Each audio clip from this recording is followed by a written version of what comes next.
All right, everybody, we are live. Welcome to Conscientious Omnivore. My name is Powell. I've got with me a couple guests today. We have Logan Blake on, and we have Mike on to discuss veganism and I'm sure some related topics. I'll start with just a quick intro and then maybe give everybody a few words to kind of state their position or background. If anybody hasn't watched my channel, it's basically a lot about veganism, ethics, and gardening, and kind of growing your own food, backyard gardening, that kind of stuff, and veganic gardening. So that's pretty much my thing. And then like Logan, if you want to go next, then we'll go to Mike after. Everybody knows me already. we could just go on to the next. All right. So Mike, the floor is yours. Awesome. Hey, everybody. Mike, kind of similar to you, conscientious omnivore. I'm a big, avid backyard gardener. For the longest time, was a full-time RVer. So I definitely like to travel, like to go out there and, see the world and stuff like that. My background's a little different than probably a lot of other people. So, yeah, I'm willing to just jump in and we can kind of get to know each other, as we talk and have these discussions. And I do appreciate the fact you guys are so professional and you guys keep it real. So I'm honored to be here and be able to talk to you guys. Like I said, I've watched your guys' channels for a while now. And, like I was telling you earlier, the gardening stuff that you're doing is really cool. And it's stuff that I've been doing for years now. My family's been doing for years. So I'm really, really looking forward to talking to you guys for sure. Nice. Cool, man. That's good. Okay. So I guess if you want to just kind of start with an opening statement of, your position. Yeah, absolutely. So I'm gonna pretty much ramble off a list of just 7 things, and then I want to kind of open the floor. So coming where my position is, I think big animal agriculture is horrible. I also think big plant agriculture is horrible, and we can talk about why I feel that way. So I would say that's the first 2. We all know animal agriculture is not good, and I would never sit here and tell you that it is, nor will I ever defend that position. The same thing with plant agriculture as well. I'm not going to defend that position either for reasons that we can bring up later. Big agriculture, right? I don't believe that we should be putting petrochemicals on plants. We all know that the fertilizers, herbicides, pesticides, they are class 1 carcinogens. And you're putting them on food in order to feed the masses. So that would be something that I'm also against. I'm not going to eat food that has petrochemicals on it. The next thing is I find veganism to be interesting. 84% of vegans revert back to some kind of meat-based diet or some kind of meat in their diet. So that's something that I'm open. I've never been a vegan, right? I've never been a vegetarian because I've always consumed, animal products in some extent, right? So I guess that would probably be more of a inside conversation between two people that, are of the cloth, so to speak. So that would be something that I'm interested in hearing your guys' opinions on, because I don't know. I don't have that personal experience. We all know climate change is a real thing, right? 97% of scientists, and we can go into that data as well, but we do know the climate's changing, and it's not changing necessarily in our favor. And we can talk about that. Processed foods, whether it's, plant-based or animal-based, I think we can all agree that processed foods is bad.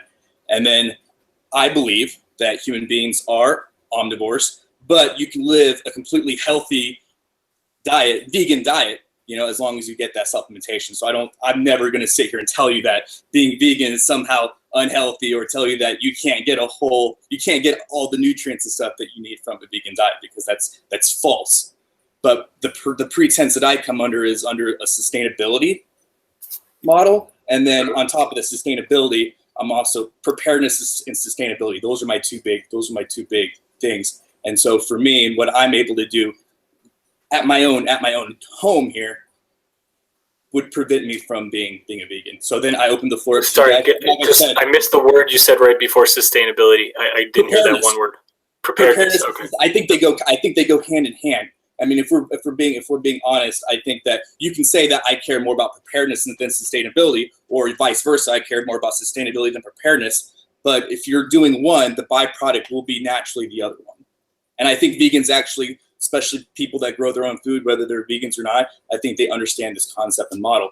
And there's a reason why people especially nowadays, are wanting to grow more food than ever. And there's a reason for it. And I'm pretty sure you have your own reasons. And I'm pretty sure our reasons are probably very similar. So with that, I totally open the floor and want to know what your guys' thought process is on that. Okay. I'd love to go first. I think you're really close to being vegan. The first couple things you said, I mean, I would just wholeheartedly agree with, like, 100%, no arguments. Right. Like, I think, mass scale agriculture, both plant and animal, definitely, horrible, really bad for the environment, very dangerous to people's health, and lots of problems. So I think we're in agreement there. I think, if anybody, like you said, has watched my videos, and I'm sure if you've said you've been doing this for a while with your family, absolutely, yeah. If you get people the opportunity to eat something that comes out of a healthy garden, that's like a permaculture style, no chemicals, no artificial fertilizers added kind of thing, and you eat something like that, and then compare it to like just your generic store bought, God knows where it grew from kind of thing, just taste wise and the way you feel after eating that, it's just night and day. And I think people would feel that if they had it side by side. But I think what happens is people don't, and they just don't even know what it's supposed to taste like anymore. So it's totally it's just and I'm sure with your garden you can definitely tell. I know for me, I know spinach that I've grown or bok choy that I've grown is way different than when I get it in the store. You know what I mean? It's just it's night and day different. The water content, the nutrient content, which I hope we can kind of get more into.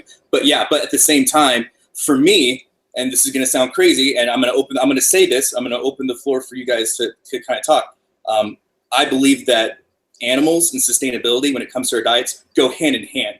And I'll tell you why, but I want to know what your kind of position on that, because every time I hear this argument, we're always talking about big agriculture. And so I just want to throw that out there and say, well, if we're going to talk about big agriculture, I'm totally in. Let's get rid of it. So with that being my premise, go ahead, please. Yeah.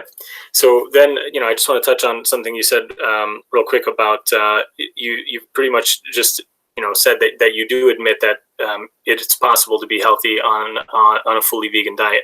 Absolutely, so I think at that point, that's kind of where I got to a few years ago when I actually became vegan, and what turned me vegan was when I realized that, and then I said, okay, well, if I don't need to eat animal products to be healthy, then why am I doing it? And the reason why I was doing it was because of taste, convenience, tradition, all these kinds of things. And then I realized, well, okay, that's not good enough to justify the ethics of, killing a sentient, animal that has feelings and wants to live just as much as I do. So that's where we can maybe take the discussion at some point. But I think, that's an important agreement point. I think usually in these kinds of debates, if people don't start from that, then I think most of the debate has to go towards just convincing the other person that you don't need to consume the animal products. So I think that's actually really cool that you're already kind of there, and you don't have to argue about that. Yeah, it's 2018. It's factual. You absolutely can. Now, I will vehemently, without equivocation, argue the sustainability aspect of a completely vegan diet. I mean, and that's where I come from. We can talk about those principles, absolutely. But I do think that plant-based diet is healthy. I mean, I'm never going to argue that. But when we start talking about the B12, when we start talking about the supplementation, when we start talking about big oil in general, because that's kind of where I want to take this, then that's where I come into the roadblock with most vegans. Not all. I think that we're going to have great conversations, and I think that we're going to agree on a lot of things.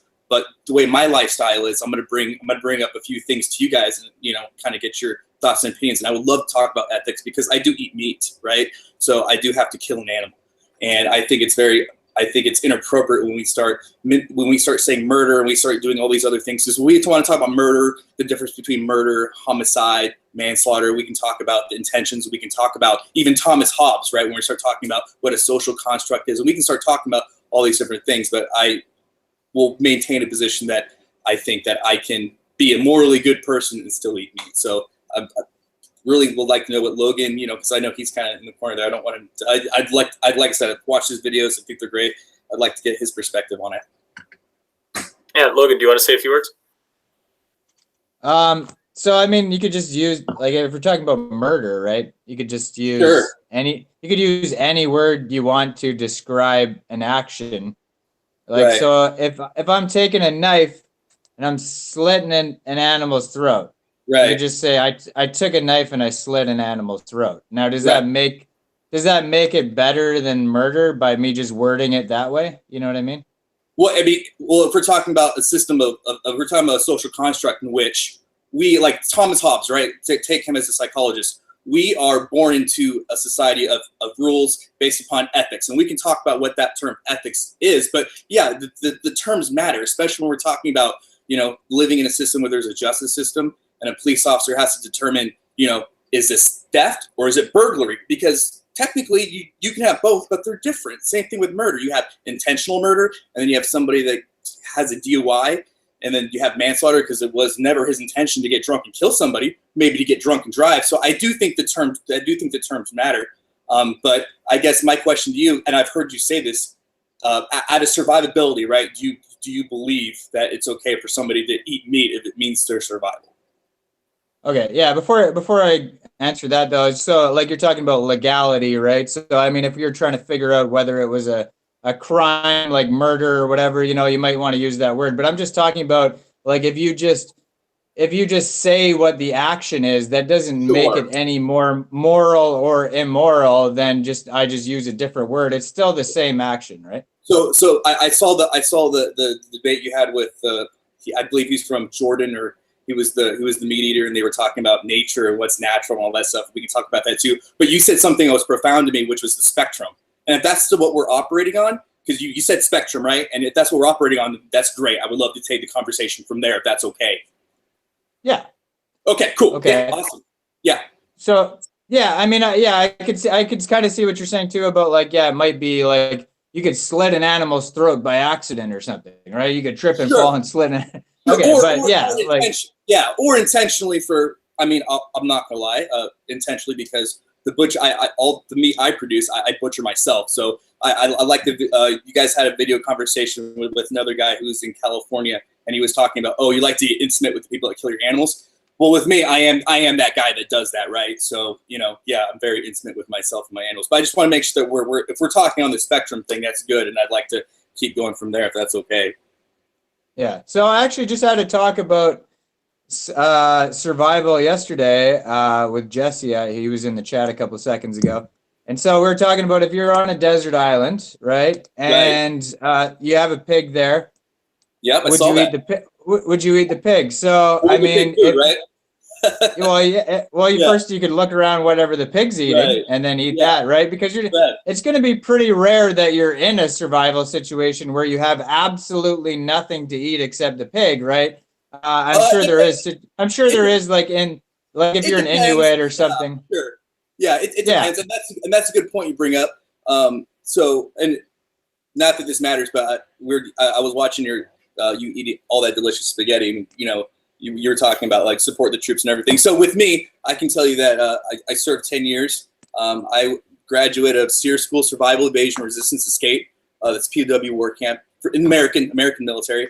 And yeah, I mean, if you're talking about dropping somebody off in a harsh climate or even a non-harsh climate, I mean, depending on what you consider to be harsh, whether that's the Arctic or whether that's South America and stuff like that.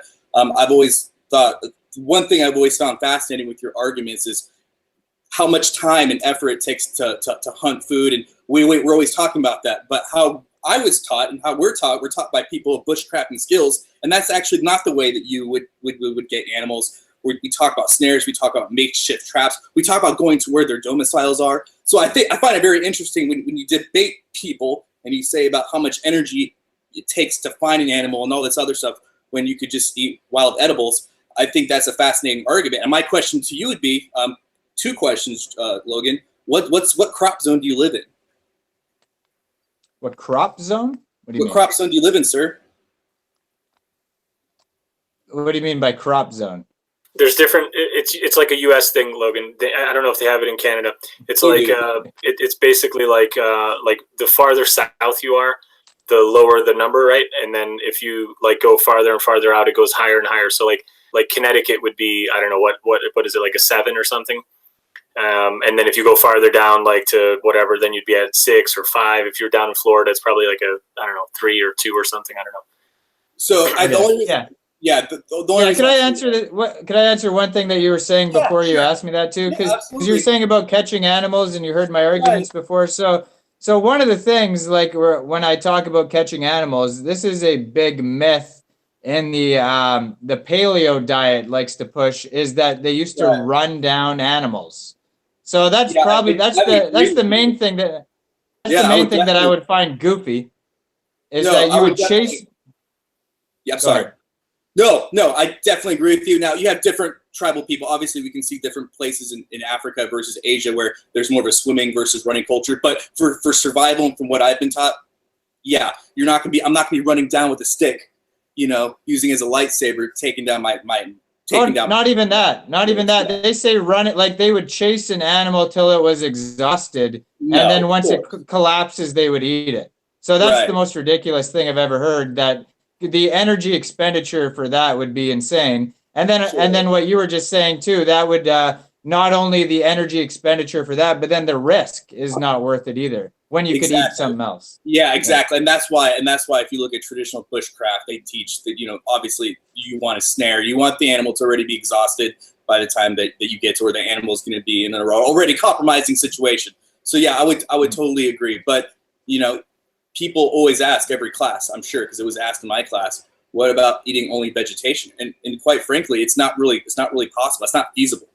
And that's something I wanted to bring up, from obviously my personal experience, and then what's actively taught to people that are expected to live in these situations. So I just wanted to kind of throw that out there. But I guess back to what I was saying earlier, I do believe that,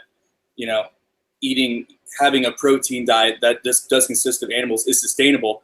And I'm saying this totally not supporting big agriculture. So I kind of want to know what your guys' thoughts and opinions are on that. I kind of think Omnivore, Conscientious Omnivore, is already knowing where I'm going with this, based upon some of the stuff I've seen in his channel. But what's your thoughts and opinions on that, and why? Okay. Well, can I answer your crop zone thing first here? Yeah, so please.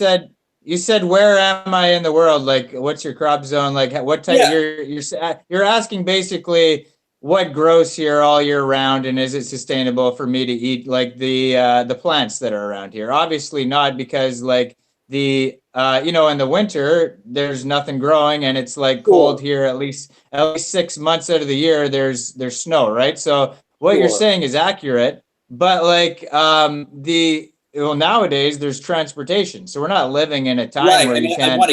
I want to get, and that's actually not the reason why I said that. I mean, it's that for most of us that grow food and depend on the food we grow, that's just a misnomer. The biggest thing is, when I say crop zones, it wasn't for what crops are produced, because that part's really irrelevant, especially if you're talking about, the different gardening things that we have. I have aquaponics back to Eden. I can adjust my environment to produce what I need to produce. I was just because I was talking about the survivalism. I was just talking about edible plants, and if you know what crop zone, because vegans claim that they're they're environmentalists. So I was just kind of wanting to gauge what grows around locally, because remember what I said at the beginning. I care about sustainability and preparedness, and that's just where I was going. I just want to know how much you know about what grows, what's edible, what's going on in where you're at, because that's where we're at. It's all different, and that really is going to be the big picture when we're talking about sustainability. Because, like I said, I'm not going to disagree with you guys that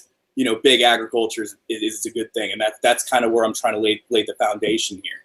So it wasn't because of what foods grow year round. Because, like I said, I can grow bok choy year round, right? Aquaponics, great, it's there. So that's kind of where I was going with that, not so much the limitations, because. I'd like to jump in here for just a minute here. I've actually done a couple of videos kind of touching on this type of subject before.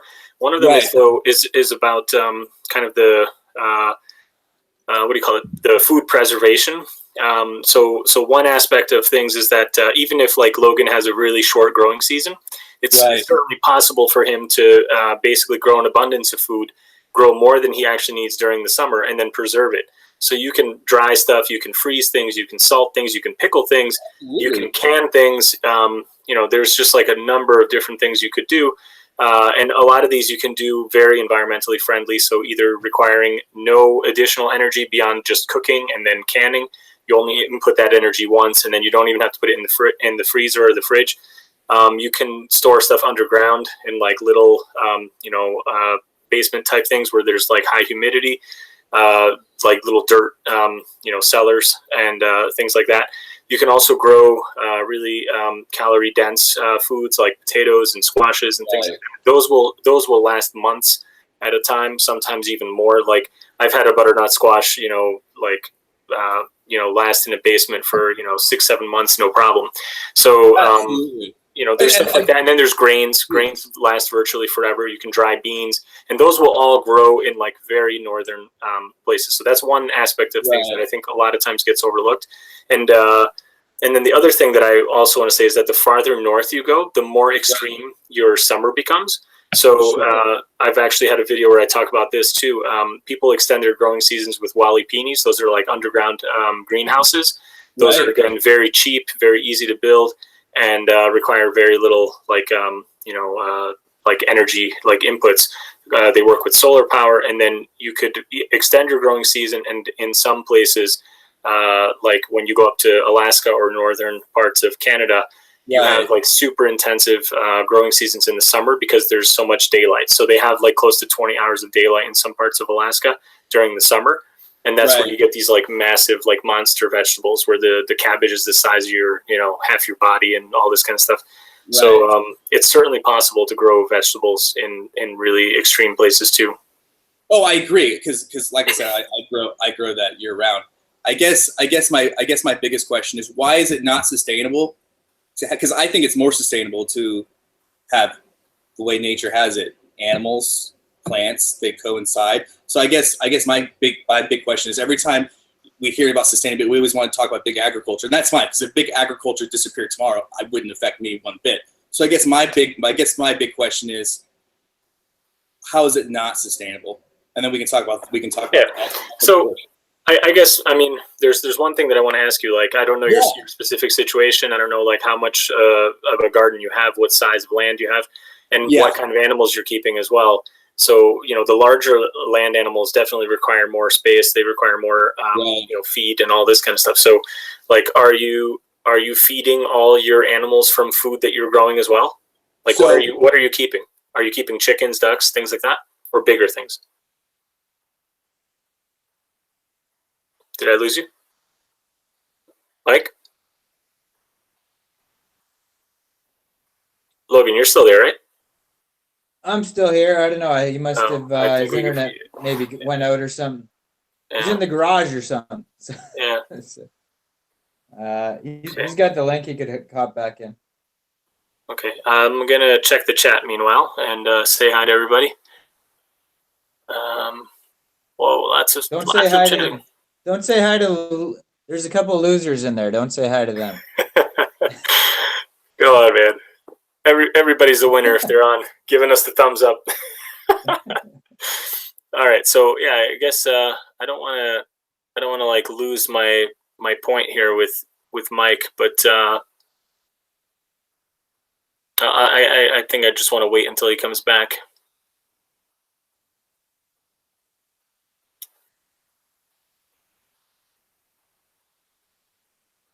He just messaged me saying, "Am I frozen?" I said, "Just try hopping back in." So yeah. He'll, Race Lever had a good comment. He says even squirrels are smart enough to store nuts for the winter. Be smarter than a squirrel, people. Are you guys there? I'm sorry. I feel like I lost you. Okay, great. No worries. Cool. You're back. All right. Yeah. So I don't know where you last heard me, but I was just asking, like, what kind of animals are you keeping? Like, do you have small ones or big things? Small ones. So for me, I'm on about a third of an acre, so I'm not on a ton of property. Now, what I can tell you is my main food source would be rabbits, right? I can and this goes back to the ethical question. So I guess my big question on ethics is, what would be unethical about growing through over 400 pounds of high quality meat, right? That has high omega, high in more protein than beef, virtually no cholesterol, 3% cholesterol. In fact, if you ate nothing but rabbits, the amount of fat that's in the rabbits, you would die, because I would need a supplement with avocados and vegetables. And I can do this using 0 grains, 0 antibiotics, all grass-fed, and I can do it with less environmental impact than 1 gallon of almond milk for a whole year worth of food. And I'm not the first person to do this. Other countries have been doing this for years. People in the homesteading, have been doing this for years. So that's just I have a European background, and I have uncles and stuff. They've kept chickens and rabbits, and I've helped slaughter them too. So I think we have a lot in common. Like I know where you're coming from. So that's what I was curious about too, and that's why I asked about the size of your animals, because sometimes people will keep larger animals that they actually can't produce enough food for, and then they import food or buy food. So a lot of people will keep even just poultry, hens and ducks and stuff, and they will buy corn or other feed for them. So I think that was my question to you, was really what you're looking at as your your kind of like system. So if you're looking at your system as like you're producing all the grass or weeds or everything else that you're probably cutting out of your yard and just feeding to the rabbits, then it's totally sustainable if there's enough there to feed for the number of rabbits you have. I wouldn't argue that. So my point is this: like, I wouldn't argue against that as a sustainability thing. It's absolutely sustainable if you have enough green matter growing in your yard that you can keep those rabbits, and you have zero requirements from the outside. So that's absolutely sustainable. So I wouldn't argue against the sustainability of that. And what I would argue is just that that you don't need to kill those rabbits, because you could be eating vegetables instead, fruits and veggies, and nuts and seeds and grains and what have you. So I would only argue with you about the ethics, and I would try to convince you that it's more ethical to not kill the rabbits. I wouldn't say that it's unsustainable. I wouldn't argue the environmental impacts with you. And I would disagree on the ethics, because like I said before, when we're talking about ethicals, we're talking about a spectrum. The fact that I can produce enough protein, without the grid in 1 year than a vegan would with 1 gallon of almond milk, that's where I want to know where the ethics are, right? Because if we're talking about ethics between me and a vegan, I'd really want to know, so especially we're talking about spectrum, and we'll start getting into oil, and we'll start getting into all this other stuff. I don't have to supplement B12, right? We know where B12 comes from. We know that we know we get it from the soil. And the fact that I'm producing a bunch of prairie grasses because I personally put them, I seeded the lawn, I did everything. So the fact that we're looking at this from a spectrum, I'm able to realistically kill less animals than a vegan that has to depend on consumerism, going to the store and buying things. That's where I want to know where the real ethical argument lies. Because I'll admit it, the guy that's eating Tyson chicken nuggets and eating processed foods and out there does, like a lot of the people that come on your guys' debate, I see how it's really easy to toss those people aside. I agree. I would do the same thing. But when we're talking about ethics, and we're talking about just purely a consumerism vegan mentality, then I take issue with that. I guess the biggest thing is the virtue signaling there, right? So you can tell me that, absolutely, that's unethical because they're sentient animals, and we can talk more about that. But the fact that I can do that with less environmental impact than 1 gallon of almond milk, and we know a lot of vegans like to drink almond milk. I mean, it tastes great. I've tried it before. That's where my biggest argument comes. So we're really going to be talking about ethics, and we're talking about it from perspective of, well, there's a line here. There's a scale. Yeah. So Mike, what I would say is don't compare yourself to the chicken McNugget eating guy. Compare yourself to let's clone you and your situation, your yard, your garden, and just take out the animal inputs and just do more veggies in their place. And so compare yourself to that person, and that person is definitely more ethical than you. Sure, I guess I could agree with that, but it's not sustainable because the rabbits, even if I didn't eat the rabbits, all their waste, everything is recycled.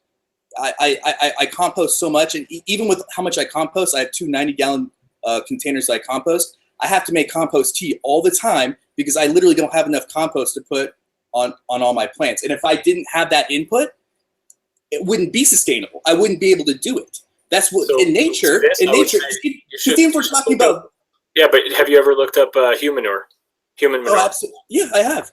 Absolutely. Do you do it? Do you? I mean, on my YouTube channel, I have a composting toilet. I show you how to make it. Absolutely. I agree, but at the same and even time, with that, you feel, and with the wood chips, you feel like you're not getting enough like nutrients into your soil. You need the rabbits for the nutrients. Well, the difference between the human manure, right, versus rabbit manure is rabbit manure you can put directly on without burning the plants. You try doing that with our urine, or you try doing it with your own manure or feces. Well, I realize you need breakdown time, or you need to compost it hot and all this kind of stuff. There is a process. And if I were to go out and do just completely plant-based, I would still need to supplement with B12, which would mean that I would have to buy a product that is created with oil, transported with oil, packaged in oil. I have to drive my oil power car to an oil power store that's powered by oil. And so you're looking at all these inputs. To me, that's not sustainable, because sustainability is, if I can't depend on that, can I do it here? The answer is yes.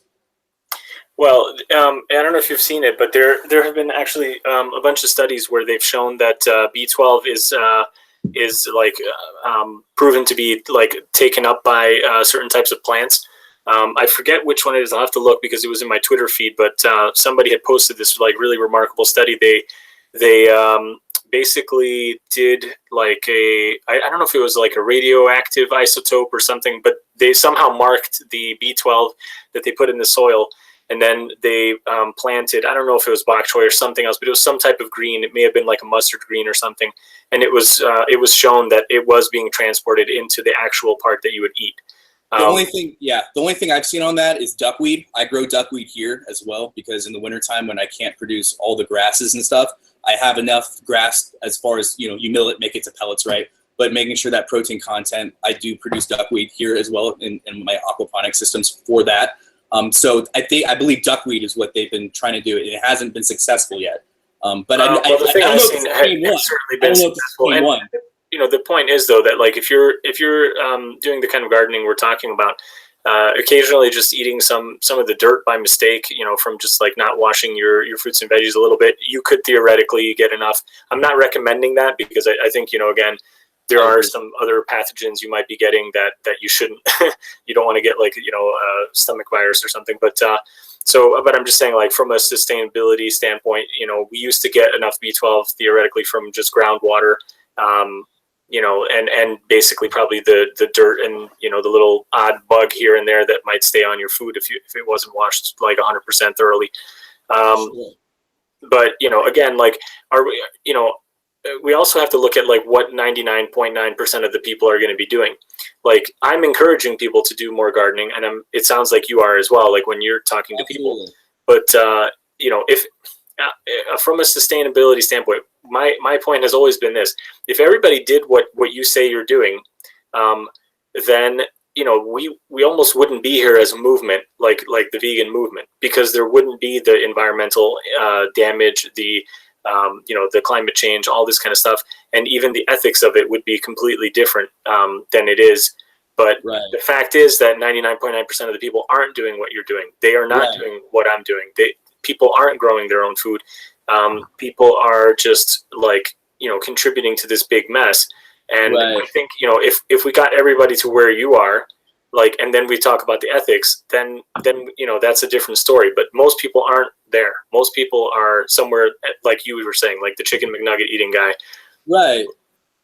No, I totally agree with that. Like I said, if we're gonna, and that's the biggest thing, because usually when I talk to people about veganism, and I'm glad this when I saw you that you were going to be on this, I was super excited, because like I said, I do follow a lot of the stuff you do, and I think we're very similar. Not identical, but we're very similar, and so it was good to see that you were going to be here. But yeah, I think that when we're talking about veganism, like I said, I think that if you want to do that, that's totally fine. I guess the biggest thing that I have, like I said, I'm pretty much like live and let live kind of guy. It's just, I guess when we talk about ethics, we always go off. I always see these tangents that are drawn, and if we're really talking about a spectrum, and I'm sure we'll all agree that we all have some kind of impact on the world. It's just about what that impact is and how much it is. I remember Logan was talking about littering, right? And so that's the real reason why I reached out to him the way I did, just because he had said something about, well, littering, you shouldn't litter because it affects other people, right? And then I'm thinking, okay, I see vegans drink almond milk, and this is the effect almond milk has. I know how big agriculture is used and how we use the petrochemicals. And we talk about carcinogens, but yet we're dumping fertilizer carcinogens on plants and growing them. And then we start talking about how much plant content is reduced by transportation. And then we talk about the fact that an orange grown today has 1/8 the nutrients that it grew with our grandparents. That has to do with these practices. So I see that and I'm just like, well, how do you justify that? You know, because if everyone wanted to go eat organic overnight, we can't. I don't know if you know what the biggest organic farm in the Northern Hemisphere is. It's Cal Farms, and they're 25,000 acres.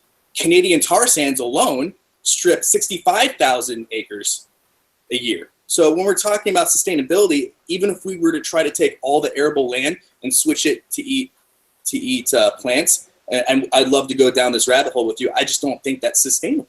And we can talk about it, and I'm way open. I've heard the facts. I've heard what the statistics are, but I'm really curious, because me personally, I think grains are bad. I'm not a grain person, but we can talk about that too. But yeah, that's just that's where I come from. You know, when I see, oh, this vegan's drinking almond milk, but I'm the bad guy for, you know, having a smaller carbon footprint. Okay.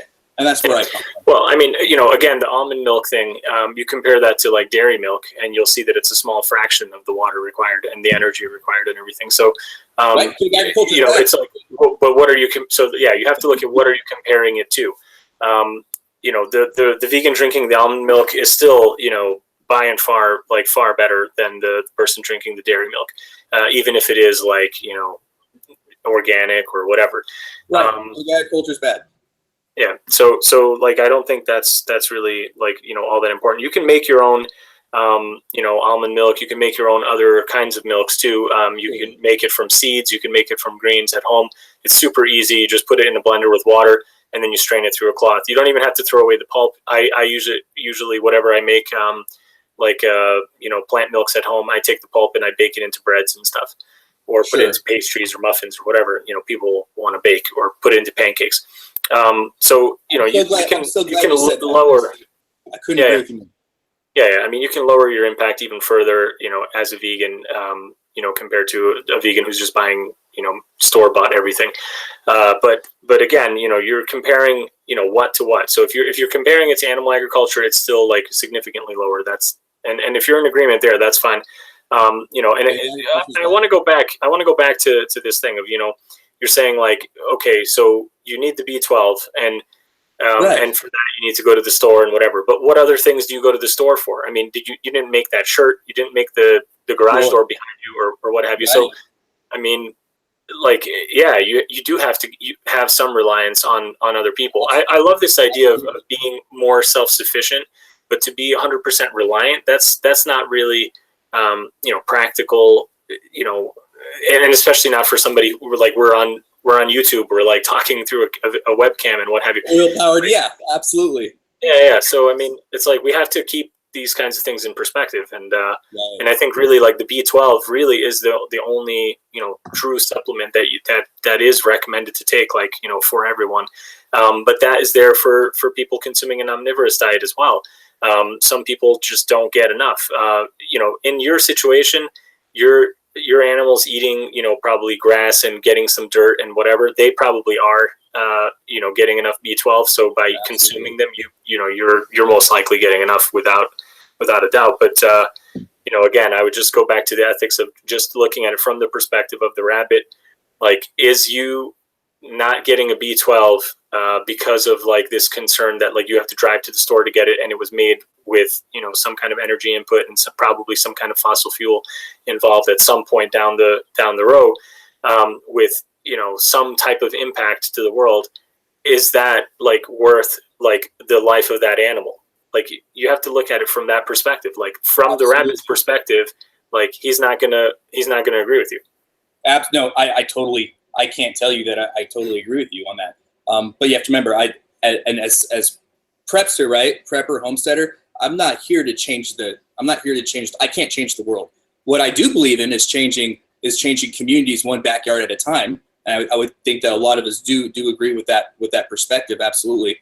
I guess the biggest, like I said, I have no problem with anybody being vegan. I think it's great. But when we're talking about sustainability and we're talking about our dependence on things, I'm coming from the ideology of what I know from other countries. I'm talking about what I know from myself based upon my cultures, things happen all the time. And if something happens, right, and I can't depend on that, sustainability is I can do it here. I can feed my family here. I can do that here. And so as far as environmentalism, like I said, I love the fact that vegans think that they're environmentalists because they're consumerism, which is why we're in this situation that we're in currently right now anyway, is because of consumerism. So I think it's just the parallels drawn that I'm a vegan, right? So I'm not, but I'm a vegan. I go to the store. I buy products. I buy plants that are created with class 1 carcinogens that are dumped on them. They're packaged in plastic, all this stuff, right? It all comes back to oil. So it's just, I guess, the virtue signaling, that's the biggest thing. But yeah, we can talk about, I can still be better. I still try every day to be better, but I don't see taking away the food source as a way to be more sustainable. Maybe ethical, sure, if we want to go that way. I don't think it's unethical. That's just my personal opinion. But as far as ethics go, if we're talking about, remember the scale, right? Yeah, I would say I'm much more ethical than most vegans. You know, like here, because, you know, I think we do have similar views on this, that like, you know, I like to be prepared too. And I like to, my pantry's always stocked, right? Like, you know, you never know what happens. And this doesn't have to be like geopolitical craziness. Like a couple winters back, we had this crazy ice storm where I live here, and the road out of the village was blocked off for 3 days. You couldn't come in or out. Like nobody could come in or out, and we didn't have power. So, you know, 3 days, like I couldn't get to work, you know, all this kind of stuff. And yeah, we had no problem. I mean, like we had alternate heat, and we had, you know, like plenty of food, like no problem. You know, so we were fine. We would probably be fine, honestly, for 2-3 weeks, no problem. Like I wouldn't even really feel it. I would be like, oh man, I don't have bananas. Okay, well, tough. You know, like I would still be fine. But my point is this, like you're, you know, like if you were doing a vegan diet and the only thing you need is the B12, and you're talking about like, okay, what happens? Some political event, some geopolitical event, something bad happens, some kind of situation happens, and now you can no longer go and bike down to the store and pick up your B12 tablets. Well, then, okay, you can address it at that point. You can go and, you know, if you need to, because you're feeling like, oh my God, my B12, you know, stores are drawing down. Like I'm going to go kill a frog, like in the pond down the street. I guess I would do that if I had to, but I mean, we're so far away from that kind of a situation. I mean, like you could do what you're suggesting at that point, because you're talking about a spectrum. Like wait until you get to the part of the spectrum where you are actually feeling like it's a life or death kind of situation, or you don't have to wait that far, but like when you feel like it's getting there. I mean, like right now you're talking to us on the internet, like you're in no danger of not being able to get a B12 tablet. Right. No, I'm not saying that I couldn't depend on an oil powered society to do that. What I'm saying is, could there be ways that we could cut our carbon footprint? Yes. But when we're talking about ethics, I want to talk about, I mean, we can talk about ethics of individual things, but when it comes to, like I said, I'm not here to tell you I'm an environmentalist. Now, based upon my dedication to preparedness and sustainability, the byproduct of that is me being way more sustainable and way more ethical than most vegans. I have no problem. I mean, I'm not trying to pat myself on the back, because I would never virtue signal, and I don't care about the environmentalism in the perspective of a consumer-based ideology, right? I go to the store and that's what I'm saying. But as far as like the B12 and everything, if you're saying that I need to try to change everything, and then somehow if something bad happens, like what we're seeing in South America, what we're seeing in Cuba, you know, what we're seeing in Venezuela, and then all of a sudden that's when, okay, let's go find this frog, honey. I'd say that's a bit of a stretch. I think that there's ways that we can come together. But if we're talking about being ethical, just because. Okay, but sorry to finish up for just a second. So keep your rabbits as pets, and don't kill them until you need them. But doesn't that go against veganism as well? Still, because but it's a life and death situation. You feel, you know, you can't get to the store anymore. You can't buy your B12. Now you need to kill the rabbit. Well, the way I look at it is, and this is from my ethical perspective, that is my supplement. So you're talking about supplementing B12. That rabbit right there in the corner, that rabbit right there is my supplement. Versus I'm going to ship a supplement from somewhere across the world using all that energy and using all that consumer-based capitalistic hurt and damage that happens to bring it to my house. Which one's more ethical? Like literally, it's right here. What if you buy like a locally sourced B12? Why can't they make the B12 in your city, in your town? Oh, you're right. They absolutely can. So we're talking about, so I go someplace, they have to hire workers. Those workers drive in oil powered cars. There's 4 gallons of oil in every tire. They have to keep the electricity on using fossil fuels. So if we're really talking about, like I said, and that's where I'm still. Do you have a job? Or do you just? Yeah. No, so you need a job too, right? Absolutely. Because you need disposable income. Right. Like for doing stuff. I don't know. Right. So how does that change the guy who's making the B12 locally down the street? It's a job. If it was made locally, not down the street, right? Like I said, I don't know. I haven't went in. Well, I'm just saying. Or why don't? I mean, because we can argue for that. Yeah, we can ask people to do that. Like make B12 local. Sure, absolutely. So the cost, virtually free, right? Because they eat grass and everything. But you want me to pay money that I could be going to other sustainable items to purchase a supplement that was created with all this oil, packaged with all this oil. And that's where it comes down. Because at the end of the day, if something happens and I can't work anymore, I guess the biggest difference is I'm still going to be able to, compare to most vegans, I'm still going to be able to grow and eat fresh, organic vegetables and animals. And I'm not dependent. I have solar. I have all these things, right? So if I needed to downscale and survive, or downscale and be, if I was forced, hey, you have to be the most economically friendly you can, I can still do that eating meat and be way more ethical than most vegans. And I guess that's the thing, because when we're talking about veganism, it's always coming down to ethics, right? So that is my supplement. That's it. That impact is way less than what commercialism will give you with veganism.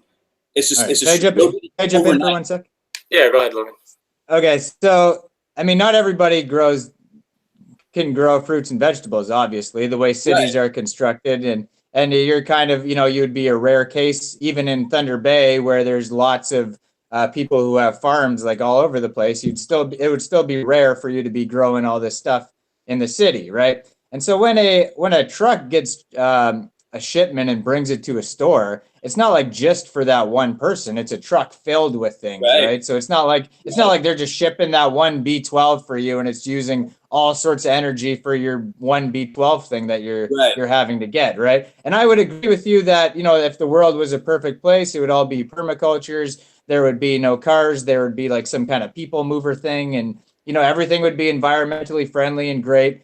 And I think the starting point is always veganism, because you can just plainly see that if you have an animal and the animal eats plants, or you have plants, which one takes more resources? Obviously, the animal is eating plants all the time, right? So, I mean, let's say your animal your animal eats food. Where does the food come from? Right, absolutely. And I guess my question to you would be, if we're talking about small scale animals, if you're talking about the fact that a chicken can take non-edibles or something you wouldn't eat, and ticks, insects, and they're able to transport this into a highly powerful food item. A rabbit can take weeds that I'm not going to eat, take grasses that I can't digest the same way they can, and give me my B12 that I need. I mean, that's where it really comes down to. What's more ethical? If you're talking about what does your animal eat though? Like, you didn't answer the question. So your animals, what do they eat? They're grass fed. Okay, so all your animals just only eat grass? Do you know anything about rabbits? What do you think rabbits eat? Oh, I didn't know you only had rabbits. That's why I'm asking. That's why I'm asking the question. Okay, I didn't hear that you only have rabbits. So grass, right? The way we look at grass, not we, but most traditional people, they just look at basic turf grass, like what you see outside. But you have lots of different kinds of grasses, right? I personally think if we want to change climate change, we need to go to more grass prairie type environments, but that's neither here nor there. So yeah, you take Timothy, alfalfa, you take all these different types of perennial grasses, and you can grow them. You can grow them locally because they're seeds, and you can put them on your lawn and use compost tea and stuff, and you water them. And I don't really have to water them because I get 30 inches of annual rain, so I'm pretty much good in that aspect. But yeah, and they grow. And I have a lithium battery based lawnmower, which hurts the environment. But I mow the lawn. I charge that using solar, I take that, I can put it into a machine I also power with my solar generator. It makes pellets, and I can give it to them, and that's going to give them everything they need. I produce crops that they can also eat, weeds that they also eat, and that's all done in less than half an acre, and that's okay. Let's say you were the one example of like the guy who's got it completely figured out that you found this way to not use. Hold on. Let's say you and 5 other people, whatever it is, right. You found this way to not use any resources besides buying the seeds that you had to go somewhere and buy and whatever else, and Okay, so I mean, there are certain things you did have to buy. Let's just say that this is somewhat decent. So for the whole rest of the world, besides that, you shouldn't eat any animal products. Well, what I'm saying is, you're telling me because you do something and not everyone else can do it because it's hard. Just like being vegan for some people, it's hard. Just because I do it, it's somehow just because the rest of the world can't do it, I'm supposed to come up with a solution for it. I mean, we can start small. Okay, we can start small. You could produce a ton of food if you started doing aquaponics. You could produce a ton of food, and that environmental impact would be way less than you going to the store and buying it. And that would make you way more ethical. So the options are there. It's just, do you want to do it? Yeah, it's hard. It's rough. Anybody that has started a back-to-eating garden, and I'm sure he can tell us, and I can tell you, soil restoration, all this stuff is a hard process. It's not easy. But is it worth it? Yeah, it's hard. It's hard, bro. But you have to decide if you're going to do it or not. And I know most people aren't going to do it, and that's fine. 85% of vegans revert back to the diet they had before. And I know it's a battle, and it's not easy. But what I'm saying is, go ahead. Let me just jump in. So this whole kind of argument is kind of like you're trying to argue what's the most perfect thing for the environment, basically, right? So I mean that's a bad place to start, because that's unreasonable that's unreasonable for anybody to be like, I have to do everything perfect for the environment, because that would entail them quitting their job, giving away their car, doing everything, moving out into the woods, doing all these things. And you're saying like, well, I'm doing this, so now I can reject veganism because now I'm living, on a farm or something, right? So I mean, that's to have this conversation isn't really a conversation about veganism. We're trying to argue here who's the most sustainable environmental wise, really, right? So I mean, we could say. I told you, should I move to the woods? I don't live in the woods. You can, sure. I mean, it's Canada. You guys have a lot of it there. Go for it. Like, I'm not going to tell anybody what to do. But all I was saying with that is this idea of a consumer-based environmentalism is somehow the golden ticket to saving the planet. I think we got to talk. And I guess the next thing that I'll bring up, because I know I'm pretty sustainable. Like, I'm sure you guys are sustainable. I'm sure you guys grow a lot of your own food and stuff. But it's this argument. If everybody, I will not eat plants that were grown in level 1 carcinogen fertilizer. I just won't do it. I know I'm not the only person that says that. But if everybody wanted to go organic tomorrow, it's not possible. Vegans want to talk about how we take all the crops that we feed to big animal agriculture, and somehow that'll feed the nation. I'm sorry, corn, wheat, and soy is not going to give you all the nutrition that you need, and that's grown using petrochemicals. So if I don't those same lands that grow those corn, wheat, and soy, and grow other stuff on it. Sure. Do they use petroleum-based food products? Level 1 carcinogens? Do they dump that on there? Because if that's the case, I'm sorry. If that's the right answer, I don't want any part of it. No. See, I mean, I think there's a couple things that need to be clarified. One is like, are you eating anything that you don't grow yourself, or know for sure is grown in this kind of sustainable way? Me personally, yes, because of the area that I'm in. That's super easy to do. Absolutely.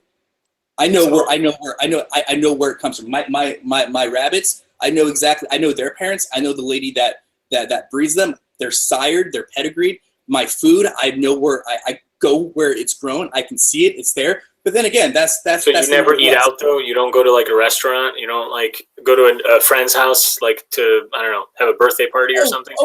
Sure. I'm not saying that I don't. But if we're gonna take, like I said, we're taking the spectrum of what's ethical. All I'm saying is there are meat eaters that are way more ethical than a lot of vegans, especially a vegan that's based upon consumerism. Well, here, Okay. there's another thing that you brought up at the beginning. You mentioned intention, right? So like the intention of By you, definitions, yeah, getting like a TV that is made from plastic and has like God knows whatever in it, heavy metals and what have you. The intention is not to like harm the environment or people or animals or whatever. With you, the intention is to kill the rabbit. So you are intending to harm the rabbit. With the person who's buying the B12 at the store, they may be causing some suffering or some kind of like harm to the environment or animals or people down the line, but that's not the intention. So that's what the argument about the ethics revolves around as well. Sure. Okay. Yeah. And if that's the argument, and I have no problem coming to this conclusion. If the argument is I'm not intending to cause more damage to the environment, but I am, and that's morally superior in your opinion, cool. You know what I mean? Yeah. Fine. No. See, no, because I haven't said that you have caused more harm to the environment, because you're talking about like a theoretical scenario as well. Because for most people, your like living situation is only a theoretical scenario. They can't do what you're doing, and for the for the purpose of like a theoretical argument and a scenario, I can just as well say that the B12 is produced by your neighbor down the street. Like, so you're kind of like choosing arbitrarily to give us like one scenario that fits you, but doesn't fit 99% of the world. But then when I say, oh, here's this other scenario that could equally fit you and 99% of the world, you're like, well, that's only theoretical. It doesn't exist. Well, I'm not saying that. I can concede that, yes, if I wanted to go get. Okay, so if your neighbor made B12 supplements, like, and you could just buy it from him, just literally walk to your edge of your property and he could hand it to you, like, would you go vegan then? Would I go vegan then? No, the reason why I wouldn't go vegan then is because, well, I mean, I guess I could be. I'm going to say no, because the reason why I have the animals, like I said before, if I'm going to do something, I guess I'd do it all the way. I would still have the animals. I am ready for sustainability and preparedness. So if my neighbor somehow produces B12, good for them. But if something happens and my neighbor can okay. So let me change the scenario. You can produce your own B12. You have a rainwater catchment system. You have a little pond. Okay. And the bacteria in the soil, like near the pond, definitely produces the B12. And you have some kind of way that, like at home, at your own convenience, you can filter that water and make sure you're not getting any pathogens, but you are getting the B12. So all you do is you just drink a liter of that water, and you got your B12. Would you go vegan then? You're saying in a hypothetical world that doesn't exist, if I could. Well, no, it certainly exists. I mean, the soil contains the bacteria that makes the B12. So I'm just saying that you have a way that you can just get the B12 out of the water in the little pond that you use rainwater to fill. I will concede. I know where you're going with this, and I'll concede this point. Like I said, I don't know what religious, if there is any here in this circle, and that's fine. But if we were to believe that the Garden of Eden somehow was this real thing, and they were somehow able to eat and coincide with animals, and everything was great and blissful, I'm all about that, man. Yes, absolutely, no doubt. Let's do it. If we could go to this hypothetical Garden of Eden where God loves us and we have all animals coinciding together and we can do, I would absolutely. Garden of Eden sounds pretty awesome. So yeah, in that aspect, we could totally do that. Now, is that a pretty big hypothetical? Yeah. Is that the world we live in? No. But yeah, hypothetically speaking, sure. Yeah, I would live in the Garden of Eden and I wouldn't eat animals because God. Okay, I'll dig up that article like afterward, and I'll link it below about the B12 that's transported into the green, because that is certainly something that people are working on, and if they can do it, I mean it can easily be replicated. So if somebody just tells you, look, this is the plant you need to grow and you'll get all your B12, just eat this lettuce, whatever it is. And I have to set aside, I'd have to grow a lot of it, and I would have to hope that there wasn't a bad crop season. No, because you need an incredibly small amount of B12. And it's even arguable, like, whether or not, like, just, people really need the supplementation or not. I think it's more just to be super, super duper sure. Okay. So, I mean, I take a B12 supplement, I get a tablet, chewable. Again, like, I think you're kind of like conflating two different things. You're like saying that it's inherently like more unsustainable to get a B12 than, you know, to keep the rabbits. I mean, are you looking at everything? Like, yeah, absolutely. You have to house the rabbits. You have to like make some kind of housing for them. You know, you rattled off like three things that you need: your lawnmower, you need your like I don't need a solar panel charging thing. It's easier. Yeah, it's easier. Sure. But again, you know, this is what I'm saying. Like, there are other things too. Like, are you really looking at every single input? And like Logan said, like, you're going to the store for other stuff. If you break your window, like, you're gonna go to the store and like get it replaced. Like, sure. And if we're talking about the going to the store argument, go ahead. Yeah, let me say something for 1 second. So, I mean, this whole argument is kind of like, it goes nowhere, because like it's a really bad starting point, because I thought you were just going to talk about like the basics, like, you know, using up resources for animal agriculture, stuff like that. And like, you can't argue. Well, you can't argue with somebody about who's you know, like who has more of an environmental impact, because that's going to be impossible to figure out. Like, am I going to go count every appliance in my house right now and then go like count how many plants in my backyard and add up everything? It's going to be impossible to figure out who's actually doing more damage. And basically is, hold on. So basically what this comes down to is just like an appeal to futility argument. Like, it's either kind of like, you know, if you're doing any environmental impact, then, you know, it's okay for me to do all this environmental impact, and it's really hard to figure out who's actually doing more. So this goes nowhere. So it's like, what the way I see it is like, we talk about, you know, either ethics or health, or, you know, both of those, and then you could just tell easily that overall animal agriculture and feeding animals takes more resources than just eating what the animals would be eating, or planting something in the place of where the animals would be eating. Yeah, like I said, I totally disagree with you there. Like I said, we want to we're talking about ethics, right? We're talking about killing less animals, having less environmental impact. If that's not relevant to what we're talking about, fine, cool. I mean, but it's a number you can't determine, though. It's a number that you can't determine. Like, so, like, you can determine picking up a knife and stabbing an animal. It's very hard to determine who's actually killing more animals based on fossil fuels, me or you. Like, that's going to be hard to figure out. Okay. So would you say that a consumerist vegan, somebody that majority of vegans go to the store, buy plant products that are packaged in oil, produced in oil, which is a level 1 carcinogen, fertilizer is. So if we're going to talk about all this, do they have less environmental impact than somebody like me? And there's a lot of us. Somebody like me. I guess that would be my biggest question. And if the answer is yes, they do, well, then I guess, you know, this part of ethics is over, because if that's what you both agree, I'm not going to change your mind. I'm just saying. So that's not what. No, so that's not what I agree. So I mean, that's fine. Okay, so you're removing basically like the transportation and the fertilizer thing, and saying, well, my plants are better and my animals are better, and both those combined are better than these certain type of plants. Well, if we took away the animals that you were using and you were just using the growing of the plants, then that person would have better ethics than you.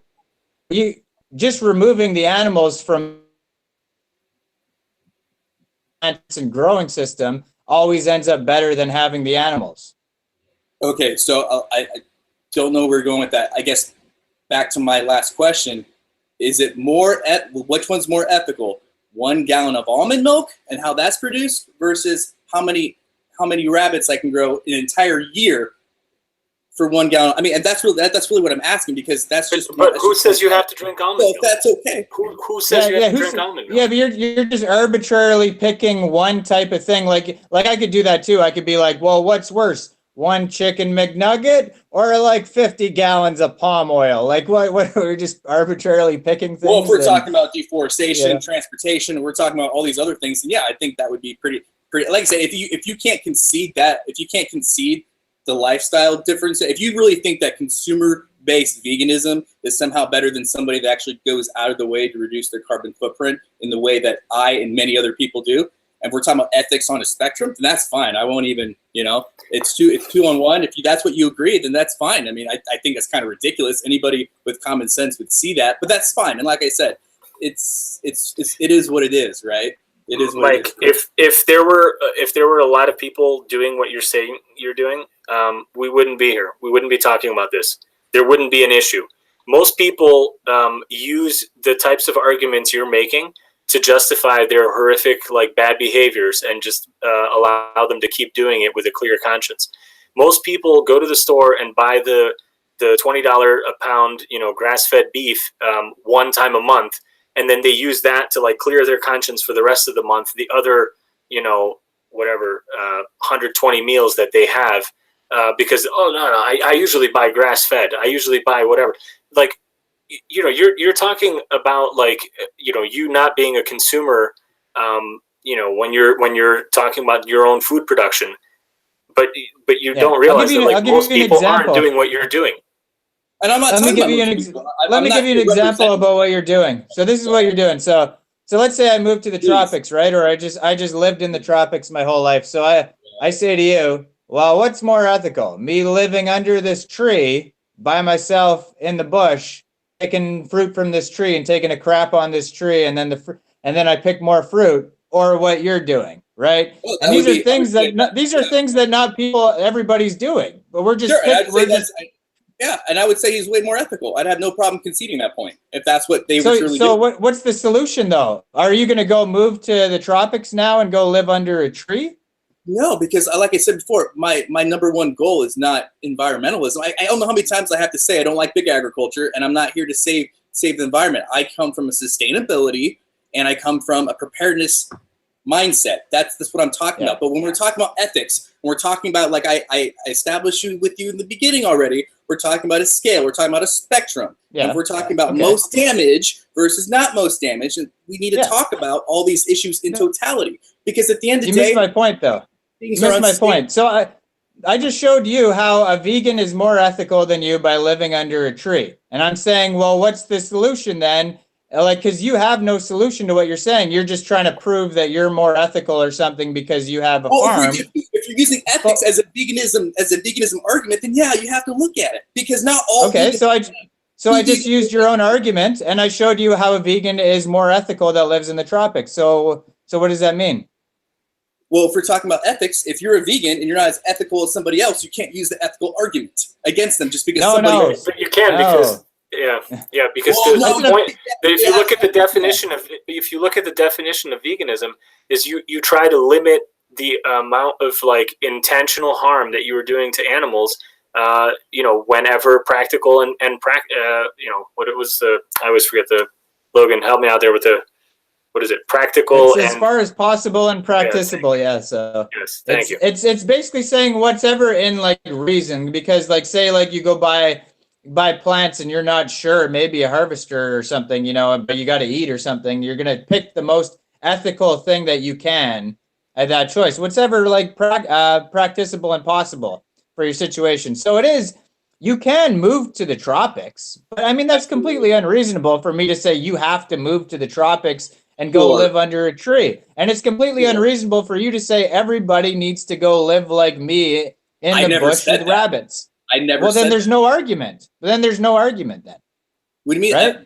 No, because we're talking about ethics, and all I'm trying to say is we're not talking about ethics. Fine. Well, I will say I'll just leave it at this statement. I, as a meat eater, am way more ethical than most vegans, based upon the totality of situation and understanding of how the consumerism based culture of how most vegans live. And if there's vegans out there, which there are a lot of them, I'm sure, that have a way smaller footprint than me, good for them. Yeah. They can. So let me show you how this is not about ethics, and we're just basically appealing to futility about who's more environmentally sustainable. So this is a good segue into the next conversation. So I'm a vegan, right? Or say Conscientious Omnivore is a vegan, right? And I'm a guy who lives in the woods, who grows his own plants, but I have human slaves that I make eat my grass, and then I stab them, right, when they're done. Sure. Who's more ethical, me or Conscientious Omnivore? Well, I think killing human beings is horrible. So yeah, I'd say that would be very. So that's worse. Kill humans? Okay. Yeah. Yeah, and I know we agree because here's the thing. I've heard you say it already that there's a difference between a human life and there's a difference between an animal life. And if we're going to change that now, then let me know. But yeah, I think that if you had a bunch of slaves and you're killing them, that's bad. And we can talk semantics. I don't have a bunch of human slaves that number one, I don't live in the woods. I don't know why we keep going with that argument or saying that, but that's fine. I live anyway. So yeah, I don't have a bunch of. Let me finish the thought though too. So sure. Okay, so you just said mine was less ethical than his. He's the vegan. He goes to the grocery store. He buys all the things with fossil fuels and environmentally damaging products and everything. Those kill humans. So it's the same argument as yours. Those other things, those fossil fuels, all those other things kill animals. But you have rabbits, but for some reason yours is more ethical. But, the same thing for me. Like, I got some human slaves, but I'm more ethical because I don't have fossil fuels that kill other humans, right? Through the environment. That makes absolutely no sense. But yeah, I mean, human slavery is bad, and I don't do human slavery, and to conflate the two is a bit ridiculous. But no, I think that's horrible. Absolutely. Okay. Can you answer why you think human slavery is bad? I think enslaving humans is bad. Yeah, I'd say most people would agree with that. And I've seen where this conversation goes. I agree. No, I agree with you. I agree with you. It is bad. I've watched a bunch of. I kind of know what's going next. But yeah, let's talk about human slavery. I'm excited. Let's do it. Yeah. No, but I mean, so if you agree that it's bad, so I think we agree that it is bad, and we would say that it's bad because you wouldn't want it done to yourself. So it's the golden rule, ultimately, right? Like you want to be treated the way, you want to treat other people the way you want to be treated. That's the golden rule in its essence. So, the question becomes, why is it okay to enslave animals when it's not okay to enslave people? And inherently, there must be some difference between them that you think it's okay to do it to an animal. Yeah, I definitely think that there is a huge difference between humans and animals. And I think it's funny because I watched another debate where Logan was talking about how he would eat an insect if it was on a plant instead of putting it outside or just brushing it off, but yet he won't pick one up and eat it. So we're talking about things that, if we're talking about this type of ideology, then yeah, I'm willing to go down the rabbit hole, so to speak. Yeah, I don't think rabbit lives and human lives are the same. I didn't say that, but I'm just saying that there's some difference. Yeah, but there's some difference that you're using to justify making it okay to do that to a rabbit. So I'm asking you what quality is in the rabbit that makes it okay to do it to the rabbit that isn't in people? Well, I can tell you. Or you could ask it the other way around too. Like what's in people that isn't in rabbits? I can tell you what's in the rabbit. Yeah, I can tell you what's in the rabbit. Really good protein, B12. Riboflavin, calcium. There's all of those things in people. There's all of those things in people. There's all of those things in people. Yeah, I'm not saying that there isn't. This is small. It's easy. I can do it. It's something that is sustainable. And kids are really small too. Kids are really small too. Humans is not sustainable, bro. I don't know. I mean, it's not. I mean, even if you look at slavery. I mean, even slavery in general is not sustainable. No, because you just kind of like conceded Logan's point there. Because what if he was keeping human slaves and doing the same thing you're suggesting? Well, and what if it was sustainable? If you're only looking at sustainability, looking at sustainability as the ground of the ethics, then you could literally do what he said. You would just need more than a third of an acre. Maybe if you had 10 acres, you could grow enough food that you could feed it to like human babies, and then you could kill them and eat them. Well, you can't do that scientifically. It doesn't work that way. You can't feed human beings. You can't feed human beings perennial grasses and expect to get the same vitamin and nutrients. I'm saying you have enough land. I'm saying you have enough land that you can feed them. No, I'm saying you have enough land that you can feed them like human food. You can grow enough corn and squash and beans and potatoes and everything else that you want, and you're feeding it to people, and then you can kill them and eat them for the B12. Well, like I said, that's not a very sustainable practice, and the amount of time it takes from gestation to maturity, and then more. But well, no, it's like I said. Let's say you have enough land, and you can do it. And the point is that the sustainability is not what makes it ethical or not. That's the exact point. I never said that is what I never said that is what makes. That's been your argument from the very beginning. You've been saying what's more ethical, the vegan buying the B12, which needs like the petrochemicals to make it and transport it, versus you eating the rabbits. That's been your argument since the very beginning. And that's true. But if you were to add human being slaves and feed them perennial grasses, you're not going to get the same output, and that's wrong. But I'm not feeding them. In my hypothetical scenario, I'm not feeding them grasses. I'm feeding them potatoes and beans. And I'm not. And here's the thing: I'm not going to sit here and go through these backward gymnastics of human slavery, because I think human slavery is bad. I personally have relatives that were in concentration, like the intermittent camps, Executive Order 9066, when FDR put them in intermittent camps. So yeah, personally, I can tell you, knowing these people, I think that's wrong. Yeah, it is wrong. It's horrible. It's horrible, and it's horrible. It's horribly wrong. And for you to conflate rabbits to the human lives of these people is completely ridiculous. That's wrong. You're taking a living being that wants to live, and you're putting him in a cage, and then you're killing him and eating him. Well, they do free grades a lot. But yeah, it's an animal. But it's equally as wrong. That's the whole point. Just like other omnivores. It's equally as wrong. So is it wrong for other omnivores to eat animals? Because we're all animals. Animals don't have moral agency like humans do. Yeah, and you know what that science is called? Tell me. Anthropomorphism, basically the attribution of human characteristics. I mean, so if you're saying that we're all animals, somehow I can't. I'm just saying, if you're saying somehow that I'm an animal like they're an animal, but I can't do what other animals do and eat food and consume food for my nutrition, then fine. That's not what I'm saying. I think you're trying to. If it's wrong for a chimpanzee, if it's wrong for me to do it, but not for a chimpanzee to do it, or for any other omnivore to do it, then fine. Just say that. Just say it's wrong for a human to do it, and it's not wrong for the other omnivores. And cool. If that's your opinion, then it's fine. I have no problem conceding that. You're missing the point here. The point is that humans have moral agency. Animals, other animals don't. So that's one thing. And I'm not saying that you are the same as the rabbit, and I'm not saying that it's that there isn't some kind of like that there's a moral equivalency between the two, like between your ancestors getting enslaved and imprisoned and what have you. That's absolutely not the case. What I'm saying is it's the things that we're similar in animals is that we feel, is that they suffer, and that is enough to make me not want to do that to them. Okay, that's fine. That's the commonality, and that's enough to make me not want to cause them suffering. And you're telling me that you can be healthy except for the B12. That's all you need.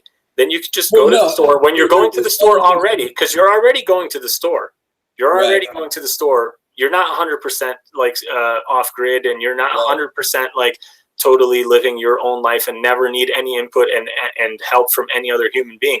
So you're already doing that, and all you have to do is, when you've already picked up some other item from the shelf, you just pick up a B12 too.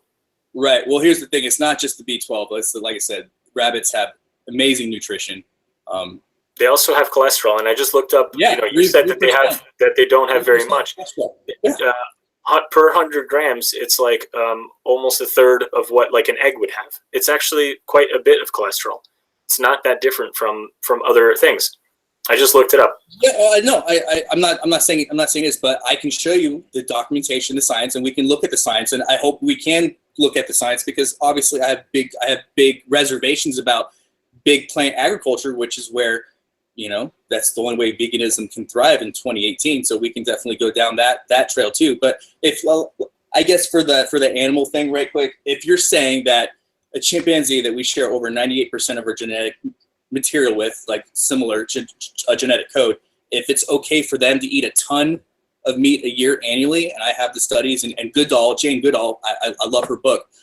She wrote on it. She's studied it for over 30 years. If that's okay for them to do it, to eat a ton, 2,000 pounds of it, and other omnivores to do it, but it's morally wrong for me to do it, and that's your opinion, and that's fine. We can keep that as your opinion, and I'll keep my because if you're going to look to a wild animal for your morals, then is it also okay for you to kill your young and eat them? Wild animals do that too.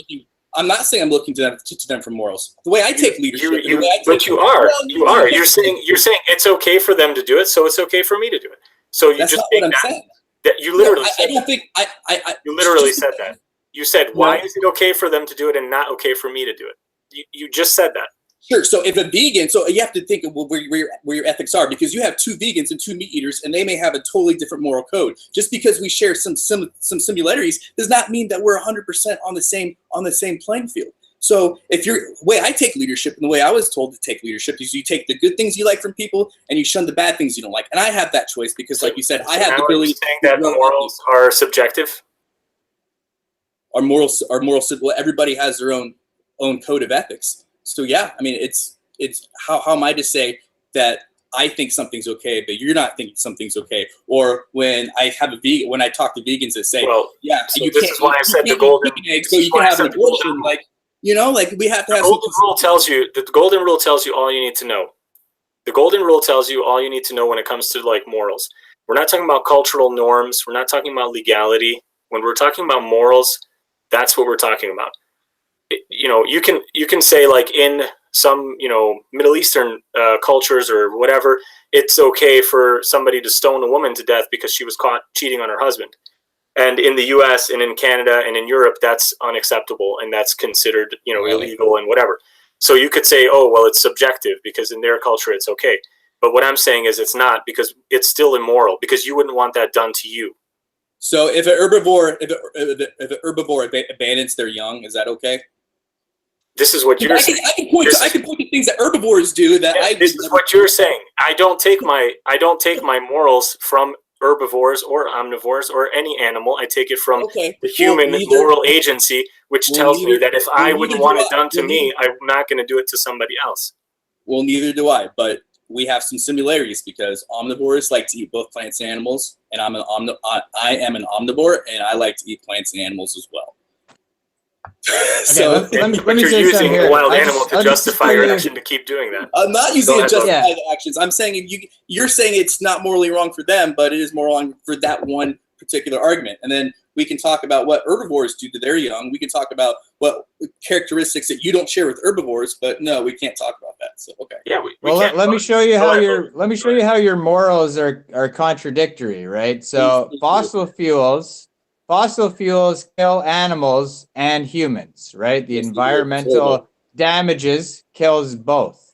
Right. Okay. So you are saying that you are more ethical because you have rabbits and you don't use fossil fuels, right? So you kill your own rabbits, right? Yes. Okay. So if I say, well, I have a farm of humans and I kill these humans instead of buying things that use fossil fuels that kill humans, you said, no, you shouldn't have a farm of humans. That's contradictory of your own morals. It's not contradictory. Why not? Because enslaving human beings is wrong. Why? Growing rabbits for food, I don't have an ethical problem with that. But it was you used contradictory arguments. You said fossil fuels bad in one thing, and then you said fossil fuels better in the other thing. Well, it's the same argument can be applied to you. Do you think that fossil fuels destroys the environment? Yes.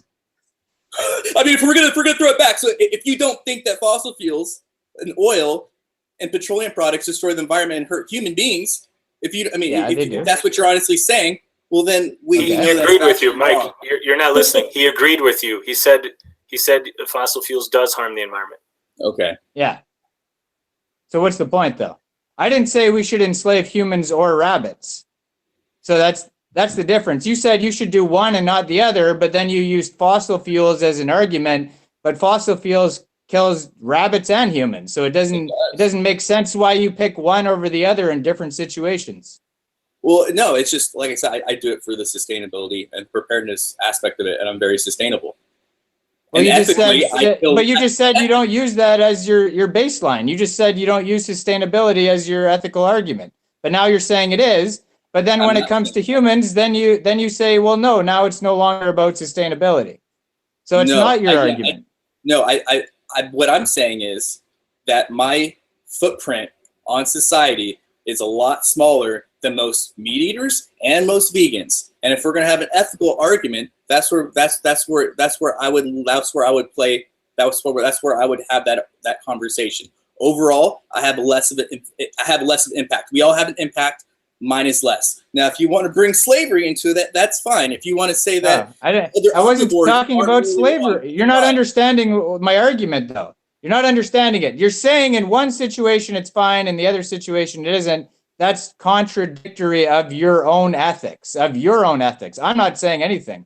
That's what you said, and you're contradicting yourself. Okay, say it one more time. I didn't say slavery was fine. I didn't say anything about slavery. You never said that you did say slavery was fine. You said killing fossil fuels, killing bunnies with fossil fuels is more immoral than enslaving them and killing them in your house. And then you said enslaving and killing humans in your house is more immoral than fossil fuels. That's contradictory. The same argument. And then you're saying it's based off sustainability. It's not based off sustainability. You're contradicting yourself. I think what happened is there might be a little time lapse here in the conversation. I think we might be talking over each other inadvertently. So I will go back to what I said from the very beginning. I think when we're talking about ethics, we got to look at it in totality, and we look at it as something in regards to what I believe the impact we have on the environment. So I have less of an impact on the environment, even though I eat rabbits, than your average vegan. So if we're going to talk about ethics, that's where I would argue that. So let me put that in your argument then. So that is your argument, is that say I'm a person, I stab one human and I eat them. That's less of an environmental impact than a vegan who goes to the grocery store and uses fossil fuels and all this stuff. I'm more ethical because I stabbed a human and ate it and I used less fossil fuels? Well, I don't think, like I said, I don't think that human beings should be killed and you shouldn't kill a human being. I think that animals and human beings are on a different scale. But if you were to look at the total impact, and that's what I'm looking at, yes, I am more ethical because of my impact on the environment is way smaller than your average vegan that drinks gallons and gallons and gallons of almond milk that goes to the store, buys oil-powered food and all that stuff. But I don't think we're ever going to No, but you're missing the point. So the oil kills humans. I get your point. It's just, it's not the same. It's not the same. No, it is the same because the oil kills humans. I'm not the oil kills humans. Yeah, I'm not going to put human beings and rabbits on the same scale. I'm not. No, you're not. No, listen, you're putting humans and humans on the same scale. I'm putting humans and humans on the same scale. The oil, the fossil fuels. No. This is the argument. The oil and the fossil fuels. It's your hypothetical argument. Okay. Yeah, but you're agreeing to it. No, I want to talk about reality. I'm not talking about. This is reality. Let me talk about reality for a second. The oil and the energy, the environmental impact, all this stuff kills humans. It kills indigenous people, destroys their land, all this stuff. You're saying that it's fine for me to eat a human, stab them and eat them, and as long as it takes less fossil fuels, because we're not even talking about other animals right now. We're talking about humans. I don't think you should eat humans. And that's not like that argument that you bring. I'm not talking about eating humans. So that's. If I can just jump in and maybe rephrase some of what Logan is saying, because I think you are missing what he's saying. He's saying that you're using the amount of fossil fuels or the sustainability kind of value. You're using that as your rule for determining what thing is more ethical. That's what he's saying. And that is kind of what you're saying. You're just kind of not really putting the two and two together. You're using, in your example of the rabbits in your own specific garden and whatever, you're saying that it's more ethical because the sustainable, the environmental impact is lower than somebody who's doing something like buying the almond milk. So you're using the environmental impact as the justification. So that's what he's saying. So he's saying you could easily imagine a scenario whereby you're directly harming people, but somehow still coming out to a lower environmental impact than what you're doing. And by your logic, you would be saying that is more ethical. But clearly, what all he's trying to say is that using the environmental impact cannot be used as your basis of your ethical argument. Okay, I'll definitely remember that, because I think that's huge what you said. You can't use environmental impact as an ethical argument. I will totally remember that for the future. But yeah, if you're asking me to stab a human being, yeah, I think human beings' lives are way more valuable than rabbits' lives. That's my opinion. Now, would I have a problem taking another person's life? I don't. If they're gonna hurt my family, if they're gonna rape my children, if they're gonna rape my wife, or if they're gonna, yeah, I have no problem. So with killing, no, I don't have a moral problem with killing in certain aspects, right? Self-defense, that kind of thing. Yeah, I don't think anybody's trying to argue the other. But if you're asking me in a hypothetical situation, yeah, so are you going to eat this guy, or are we just going to talk about the environmental impacts? That's a misnomer, because I would never eat a human being. Never. Yeah, but no, we're not telling you to eat humans. We're trying to convince you to not eat animals. The morality of killing, yeah, and based upon my life story and training experience and all that stuff, I don't have an ethical problem with defending myself, defending others, defending property. I don't have a problem with that. I don't. But that's not what we're talking about. So, well, we're talking about killing people. So let's talk about. I mean, you can't just say, so you're going to stab this guy, and then the oil impact. Whatever. Again, I think that's ridiculous. No, I'm not going to eat a human being. Nobody's telling you to eat a human being. I know. Of course. And what we're trying to say is that you cannot use the environmental impact as your basis of determining whether or not something is ethical or not. So okay. What we need to talk about is what do you use as your determination of whether or not something is an ethical or moral act? What is your definition of what do you use as a measuring stick to say that this is ethical and this isn't? So, like I already mentioned, I think it'd take forever if we went down the way we look at psychology, and that'd be obviously a big, long conversation. And I'm sure we'd get off on many topics like, is abortion wrong, self-defense, this, that, and we can definitely go down that rabbit trail. I was just trying to say, in general, right? That's how I look at it. I believe that morality and how we treat the environment goes hand in hand. And I understand that we all have an impact. But if you're saying that that's not a good use of an argument for it, then I think it's not going to go any further from here. There's other things I would like to talk about, solutions. So I get this is where we're different. I understand that you guys see animals as sentient, right? They are sentient. They do have feelings. They have a nervous system, just like insects. I grow insects here as well. So I understand that, right? I totally get that. I totally get that argument. I'm not saying that I don't. Now, like I said, we're going to disagree, and I understand that you don't think that environmental impact has anything to do with morality, like you said, and I understand it. I just don't think we're going to go any further here. Well, see, you're putting words in my mouth. I didn't say it doesn't have anything to do with it. That's not what I said either.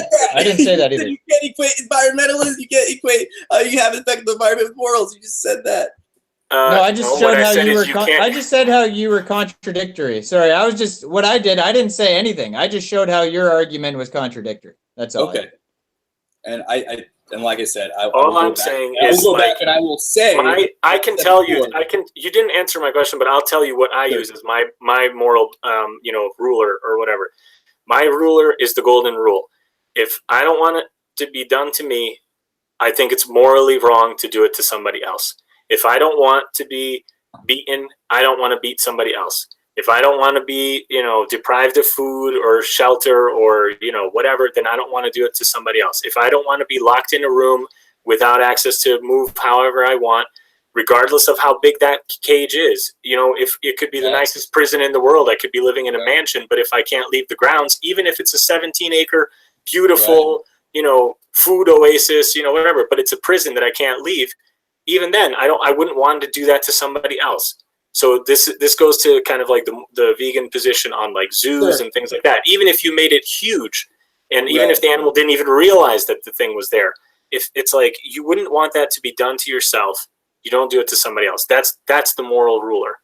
Sure. And I don't know if you guys have pets. Do any of you guys have pets? Do you? Yeah, I get it, and I get this. You'll say that, and I'll say it, and then there's some bending to the rule, and there's and then there's I'm sure a justification for why you have it. So here's the thing, right? I'm not going to ask you to explain yourself. I've been vegan for like 2.5 years, coming on 3, and my wife and I have had the dog. Actually, she had the dog before I ever even met her. Right. So now we can. That's kind of like a separate topic.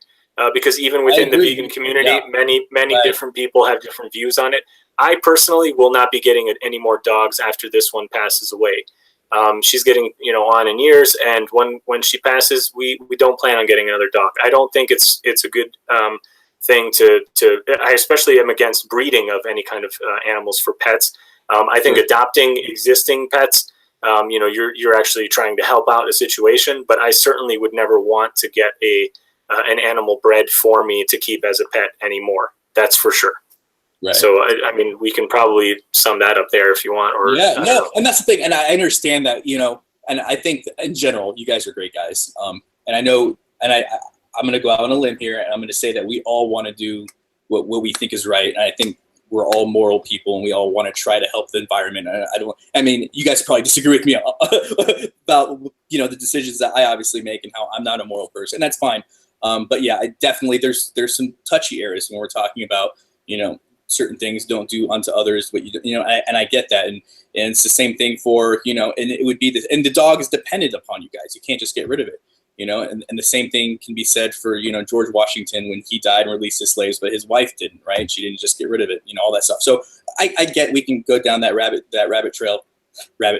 But I respect you guys. I respect you guys a lot, and I know that when it comes down to it, we're gonna have the disagreements on if using animals to feed our families is okay. And I get that. I know we're not going to change each other's minds, but if we can focus on, and we don't have to talk about environmental impact anymore either, but I guess if we could talk about solutions and maybe, intertwine how we, find different solutions that we think would help. I mean, I think that would be helpful at this point if you guys are open to that. Obviously we're going to have disagreements on, certain aspects of that, but I think we all want to help, and I think that we can all respect the fact that we do want to help the environment. So I would love to talk about different ways that we can help, if that's okay. Yep. For others out there, absolutely. And I would love to, and I appreciate how awesome you guys are too. So, but yeah. So what are some ideas that you think? Because I'll go ahead and I'll kind of just I'll jump in after. Yeah, I mean, my idea is pretty much kind of going back to small scale solutions. So I'm a big believer that a lot of the reason for the large scale plant and animal agriculture is because people kind of want to live in unnatural environments. So like when it comes to like cities and big tall like buildings and things like that, like lack of green spaces, it's all about efficiency, and usually it comes down to people and their drive for money and wealth. And the fact that we have like large businesses basically controlling, much of society nowadays, that's what ultimately drives this, is that people are getting rich. The reason why we have like these, automated like, food harvesters and all this kind of stuff is because it's efficient. If you look at the Native American Three Sisters planting, where they did corn, squash, and beans together, that's a completely sustainable gardening, methodology. You have the beans fixing nitrogen from the air into the soil. You have the squash providing ground cover. You're using less water. The corn is like providing a place for the beans to grow up, and you have like a pretty much like a perfect like food balance that you can use, and it stores really well too. Right. So it's like you take something like that, but you can't do it mass scale efficiently. You can't have a harvester. I mean, maybe as technology gets better, this will change. But like right now, you just need all corn in a row so that the harvester can go through and just like plow through and take all the corn out automatically, because that's how the machine is designed. If you had squash all over the place, it would be crushing the squash. The beans need to be picked by hand. You need some like elaborate machinery to do that. So they don't have it. So because a company is going to make more money by having all of the same thing in one place, they're willing to basically like run the risk, and what they do is basically deplete the soil of the nutrients, because they're growing the same stuff over and over again, and then you got to rest the field or put in artificial fertilizers. So my thing is like going back to small scale stuff where people can do things for themselves, or like their immediate community, small scale kind of things, and in a permaculture, polyculture methodology. So you don't need the chemicals, you don't need the pesticides, the herbicides. You grow stuff together, and you do like community gardens in cities. You do like rooftop gardens. You do like stuff like that in parks. I suggest people like basically forget your lawn and especially in like water strapped areas, and basically adopt, like a back to Eden style wood chipped garden, or like using leaves and stuff like that, and grow as much of your own food as you can locally. That's my suggestion. Right. I think that's great. I was waiting for me. Yeah. Yes, sir. Oh, okay. So, yeah, just one thing you skipped over earlier. I wanted to bring up. You said sure. right at the very beginning, you said about 84% people quit veganism, right? And you said that's that based was on like the statistics that I've seen. Yes, sir. Yeah. Okay. So, I mean, you would agree that people should go exercise, right? Yeah, I'd say that's probably a pretty good idea. I think all of us do. I know. Conscientious Omnivore's talk about it, and his personal experience. What I thought was honestly a great story. And then obviously you being a fitness trainer, yeah, I think it's important. Okay, so I mean, if you look at like 24-hour gyms and commercial gyms, like they make money off the just the amount of people that are coming in there and then signing up and then quitting. They don't even show up, right? So I just don't because know. I've never been a part of that. I'll take your word. I don't know. Sure. Yeah. I mean, no, I don't. Yeah, so I mean, there's a gym called like 24-hour fitness or something like that around here, and they charge like $10 a month, right? And the only way that they could stay open is just the volume amount of people who are just sign up and then just never show up, right? If all the people showed up, then the gym would be insane, right? But they just, $10 a month, who cares, whatever, and then they don't show up. But just because they quit exercising, they don't do it. Now, does that mean exercising is bad? I was never making that correlation. I think you can, like I already mentioned, I mean, you can live a completely healthy vegan diet with supplementation. I mean, I don't understand what the question is. Okay. I just said that. I just said that as a fact. I didn't mean that. So the thing is, you shouldn't do it. Yeah. Do it. I mean, absolutely do it. If you want to, like I said, you can do it. And if you have a meat eater that comes on your show and they say you can't do it, well, obviously we all know that's wrong, right? We know that's not true. You can. So I'm not saying you can't. So I hope I didn't give you that interpretation. You absolutely. No. So I mean, it's just kind of weird how meat eaters will use that as like an argument and say like what was the point of even bringing it up, right? Because like nobody would ever bring that up for exercise and say, well, a lot of people quit exercise, and they use that as an argument to say that that's a thing you shouldn't do because a lot of people quit it, right? It makes no sense. Yeah, totally ridiculous. Totally. I mean, I couldn't agree with you more. Yeah. Yeah, anything that takes effort, like people quit all the time because changing your diet, changing, exercising, all those things take effort, and people are lazy, and it's homeostasis, and they just want to stay the same, right? So I couldn't agree with you more on that, man. I really couldn't. So I hope I didn't give you that interpretation that you couldn't be healthy on it. I hope I didn't come across that way. No, I just don't know why that's brought up all the time, like that's an argument or something. I wasn't trying to do that. The only reason why I mentioned that was because of what we're talking about now is just how to change that, right? How to get more people in the gym, how to get more people to stay on something that's sustainable. And if you think that being all vegan could be 100% sustainable, that's why we're talking about the solution. So let's talk about it, right? So yeah, I'm all for it, dude. Yeah. So I mean, what it comes down to is like agriculture. I mean, if everybody could live in a perfect world and be like, oh, let's all, like I always said, like in a permaculture and people movers, and you still had hospitals and all the things that you needed, and still had entertainment, whatever, and everything was environmentally friendly. Yeah, that would be great. But then that would still be a vegan world, right? I don't see how you could get around and be like, well, it's still going to be more sustainable if we add animals to kill, Well, and like I said, I'm looking at it from, and the way I look at it, the reason why we have the population issues that we have is oil. I don't know if you've ever seen the chart that was in Collapse by Michael Rupert. I do like that chart because it shows the population of humans was sustainable. And then we added this awesome thing called oil, and it shot up.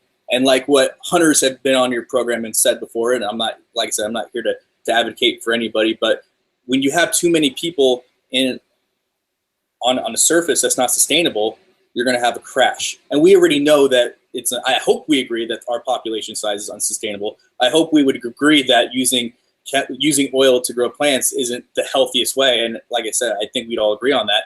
And so, well, what are the solutions forward? Because even if we were to, take animal agriculture and just keep big plant agriculture, we're still going to have to use chemicals, and there's still going to be a die-off, right? So if we're talking about the next, and I know you've talked about it, and I totally wholeheartedly agree. We're talking about mass extinction, the sixth, we're going to be including humans and everybody else in that as well, right? I mean, that's common sense. So I just want to know what the solutions are, because I think we all want solutions. So, even with me, even with how much you disagree with me, the fact that I do produce plants, and if we could just get this crazy guy in the red shirt to get rid of his meat, we'd be better off. And I agree that's where that's the stance. So what are the solutions?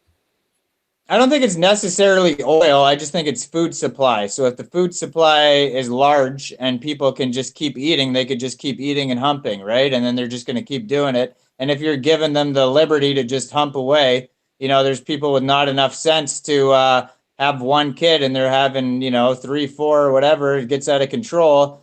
And, if you got food to feed these people, they're just going to keep humping and whatever. So, right. I mean, eventually there's going to have to be some sort of laws or some way to stop people from just having kids, because, I mean, there most likely will continue to be a massive food supply for people. And it's going to get to the point where they just screw up the world. But, I mean, you're going to have to have a 1 kid per family thing or something, right? Oh, wow. Yeah, I mean, that's all, unless you have a better solution. Well, no, and I get where you're coming from. I just, like I said, maybe this is just the libertarian or different side of me. I just don't think government has the answers. I think oil caused this issue because of the population. We can only have the medicines and plastics and the food grown, animal agriculture plant because of oil. There's no way around it. And unfortunately, wait, hold on. You're saying starve people to death. Is that what you're saying? I'm not saying that at all. I'm not, and I hope that we wouldn't. Like I said, we're trying to be. Hopefully, we're being really civil here. I'm not advocating that anybody starve to death, and I think that's horrible that you would even say that. Well, honestly, no, but I don't know what you're trying to say when you say oil is the problem. So let's just say tomorrow we cut off oil, people would starve to death. Sir, I'm not saying that we should cut off oil. I'm saying that would be a government intervention, and I don't think government has the issues. I'd hope that you wouldn't put me in that cat. Like I said, I've seen people starving personally firsthand. I would never advocate for starving. Okay, so I'd appreciate it if you not put words in my mouth. Okay, no, but I'm asking what your solution is, and then you said the problem is oil. So I'm just going by what you said. I'm telling you is the why we got here is because of our addiction to oil, and that's why we're here, and that's a problem. Now, what I'm saying is, as somebody who cares about preparedness and sustainability, because I want to do for myself, preparedness because I realize we're at a point where we can't do anything. There's like you said, I'm agreeing with the climate scientists. I'm agreeing with people like Guy McPherson, people that are talking about these issues and how it's pretty much inevitable that we're going to have this mass extinction. So, with that being said, what can we do now? And I'd agree with Conscientious Omnivore here about being more localized. I think it's more than just diet alone. It's one backyard at a time. And I also think that we need to really look at changing, what we can do every day. Even if you have a small yard, taking the grass that's there, removing it, putting in pasture grass because the impacts it has in removing CO2 and really taking a conscious effort forward. But at the end of the day, I don't feel like there's a whole lot we can do. And I feel like something bad, eventually with the food supply will happen, because even on an awesome vegan diet, like you guys, like what we all advocate as far as plant-based, I think eating more plants is good.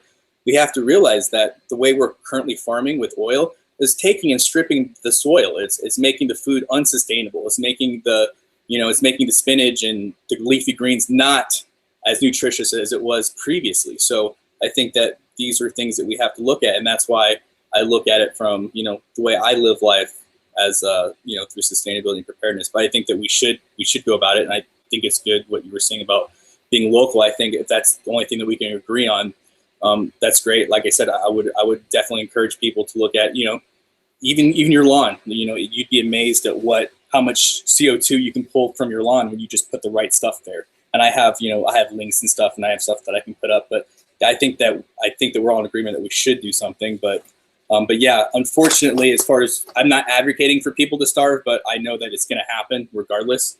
And I want to do everything I can to make sure at least the people in my direct circle, are cared for. And that's where I come from. If I could add a few things to there. Yes, please. So to Logan's points about, kind of like the population problem. So, and actually to go back to something you said, Mike, you said you think we all agree that there's too many people and it's unsustainable. I actually don't think that I would say that explicitly, that the amount of people we have already is too many, because there is a lot of information that shows that if you did stop feeding the grains, the corn, the soy to the animals, and you simply either fed those directly and or replaced them with more human food, because I agree that the GMO soy is not something we want humans to consume. But if you replace the same lands and you grew food for people, it's very possible that you would be able to easily feed the people that we have now. Now, again, is that really sustainable? No, because I'm in agreement with you, because you're doing it with petrochemicals, and that is not sustainable because you are diminishing the nutrient content of the soil and stripping it, and eventually it's getting worse and worse.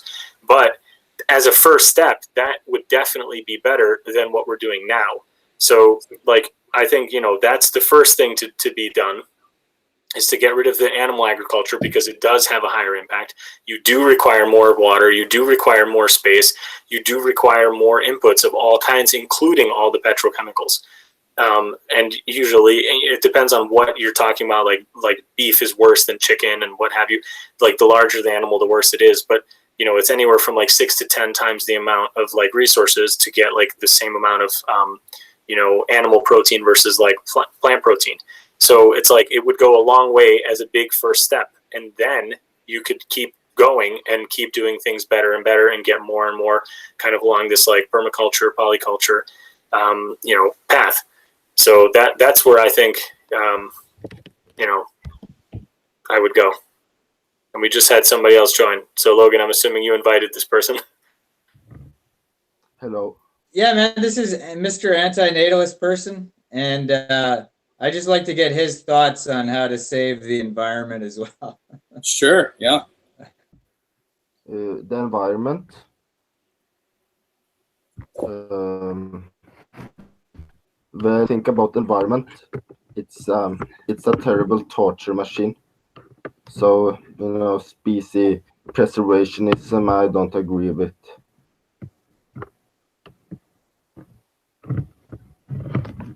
That's it? Okay, so the environment is a terrible torture machine. So anyways, before we talk to Mr. Antinatalist person, I just got a question too for Conscientious Omnivore about what you just said. So you just said you don't think that there's too many people. What about do you think there's a limit to where maybe people shouldn't live in the crazy north, where it's just all snow, and that's probably just an unhealthy environment for people to be in? How far do you think people should move to, climate wise? I mean, are we talking from an ethical or from a practical standpoint, which, or both, or what do you mean? Well, do you think I think it's just kind of unhealthy. The more north you go, it seems to just be more and more unhealthy for you. Okay, yeah, I mean, I would probably agree with that. It's hard to know because I don't have experience with going any farther north than where I am now, which is about on par with, the northeast of the U.S. So I mean, I'm probably in lower latitude than you are. So I mean, I've never lived any farther north than that, and I've lived farther south. I've lived in Florida before. So I mean, I don't know. I certainly wouldn't want to live really far north. I'd love to go visit some places that are really far north, but I would want to go in summertime. So I've seen pictures of Norway and Sweden and Finland and stuff in the summer. I would love to go there then, but I certainly wouldn't long to go and live there in the wintertime. I was just thinking as a species, if there was, some form of depopulation where you didn't have to kill people or do anything unethical, that people should kind of live, somewhere in around the equator, nice area, and just fill out that one part of the earth, and then let the other part of the earth kind of do whatever it's doing. I think you bring up a really interesting point with that, and and it always come down to the different principles on ethics, and I think we should all consent to want to do something better for the environment, but when you start saying that we're going to enact one-child policies and stuff like what we saw in China, there was a big push to only keep males, and kind of like what he said earlier. I'm sorry I didn't get your name, but yeah, I mean the environment's a cruel machine, So I think that when we're talking about it, the government can implement policies, but I just don't think, number one, people are going to abide by it, and number two, I don't think it's going to be. I don't think it's too little, too late kind of thing. But I think it would be great if we could put initiatives in to make to where more people would consent to wanting to help. But I don't know. That's a good point you bring up. Do you guys think that governments have the ability to control this? I wouldn't want the government to do it because I don't trust the government to do anything right. And it's just hard for them. It's hard enough for anybody to kind of know what's right, and then for the government, forget it. So I mean, I personally wouldn't like allow them to limit it or what have you. I wouldn't appreciate it. I think if you look at like especially Western societies, and in fact any country where it's like considered to be a developing country, the birth rate definitely drops off. Like people used to have a lot of kids because you had really high death rate. Like if you had a farm and you needed, like, again, from like just keeping yourself alive and whatever, like you needed a community, you needed to have like some kids to be able to like work the farm and like continue your own existence. If you knew that half your kids are going to die before they reach the age of 15, like you're going to have a lot of kids because like you just know like there's still going to be a lot of them that are going to be killed off, and especially nowadays in most Western countries, like people aren't having more than one or two kids, but it's by choice because they don't want to have more kids. And if you look at third world countries, as they start developing and gaining more kind of like money and like wealth or whatever, they start having less and less kids as well, just by their own like will. Can we get Mr. Antinatal person's thoughts on what's the best way for to have depopulation for the Earth? That is a neutering. Yeah, it's neutering them. Well, of course, neutering them. The convincing is going to be very hard, and it's going to take many decades. But that is the best way to go. Just neutering as many animals as possible. You're talking about neutering animals, not people. Oh, you're talking about people now? Well, people, you want to neuter all the animals, but then, okay, so what about people, though? What are you going to do with people? Yeah, of course. I think they should either be neutered or get a vasectomy, but it's kind of hard to convince that to people. So how do you do it, though? If you go out, let's say you go out and you neuter all the animals, right? But then you can't convince people. What good is neutering all the animals if they're not going to do it? It's not an easy process. It's going to take possibly many decades. But it's a tough question. All right. Well, I mean, we could start this quick second debate here. Antinatalist person sent me a question. Do you want to ask that same question? I'll let Conscientious Omnivore ask it because I already debated you, so you could ask Conscientious Omnivore the question about animal agriculture compared to nature. If you got that. The question is, so the question is, why are factory farm animals? Wait a second. Yeah. So the exact question, the reason I'm asking that question is because the reason you don't support factory farms are because you don't want the poor animals coming into but wildlife animals also have a very poor quality of life, similar to factory farm animals. I don't know if you're freezing there. What exists? You've broken up. I literally couldn't hear half of what you said. Can you repeat it, please? Yeah. So the question is, why do you think that factory farm animals have a worse life than wildlife animals? Okay, I think that's pretty easy to answer. I mean, if you just put yourself in the situation of one or the other, if you're a wild animal and let's say I'm a deer, I'm running around in the woods, I can be with my family, I can like find and forage for food, I'm free to come and go as I please, and one day like a wolf catches me and eats me and kills me and I die a horrific death. Like that's pretty bad. Yeah, like nobody wants to go out that way, but like I at least have a chance to try to kick the wolf, I at least have a chance to try to run away, I at least have a chance to fight and like try to survive. And the life that I led up to that point was still pretty good in the sense that like, I had some happiness, maybe I had family and friends around me and what have you. If I'm a factory farmed animal, you can guarantee that none of those things are true. So you have no like, family structure, social structure, you have no freedom, you can't even usually see the light of day. You are, inherently being fed a much worse diet. You probably have horrific illnesses that you're dealing with, like abscesses growing. There's a whole bunch of other things that I could keep going on and on about. And the death is just as gruesome and just as terrible. So even if they like bolt gun animals, a lot of times that doesn't work. They don't get incapacitated. So usually when they're getting killed, they are still fully conscious. There's just a whole bunch of other things. So basically the death is just as bad, and the whole life leading up to it is, arguably just horrible the whole way. And and then you have no chance. So like you're guaranteed to get killed. Whereas in the wild, you may survive and die of old age. Yeah, that's a good answer. But do you know why I asked the question? Nope. Tell me. So the reason it's about neutering animals. So since wildlife animals have a bad quality of existence, similarly to factory farm animals, I think they should be neutered.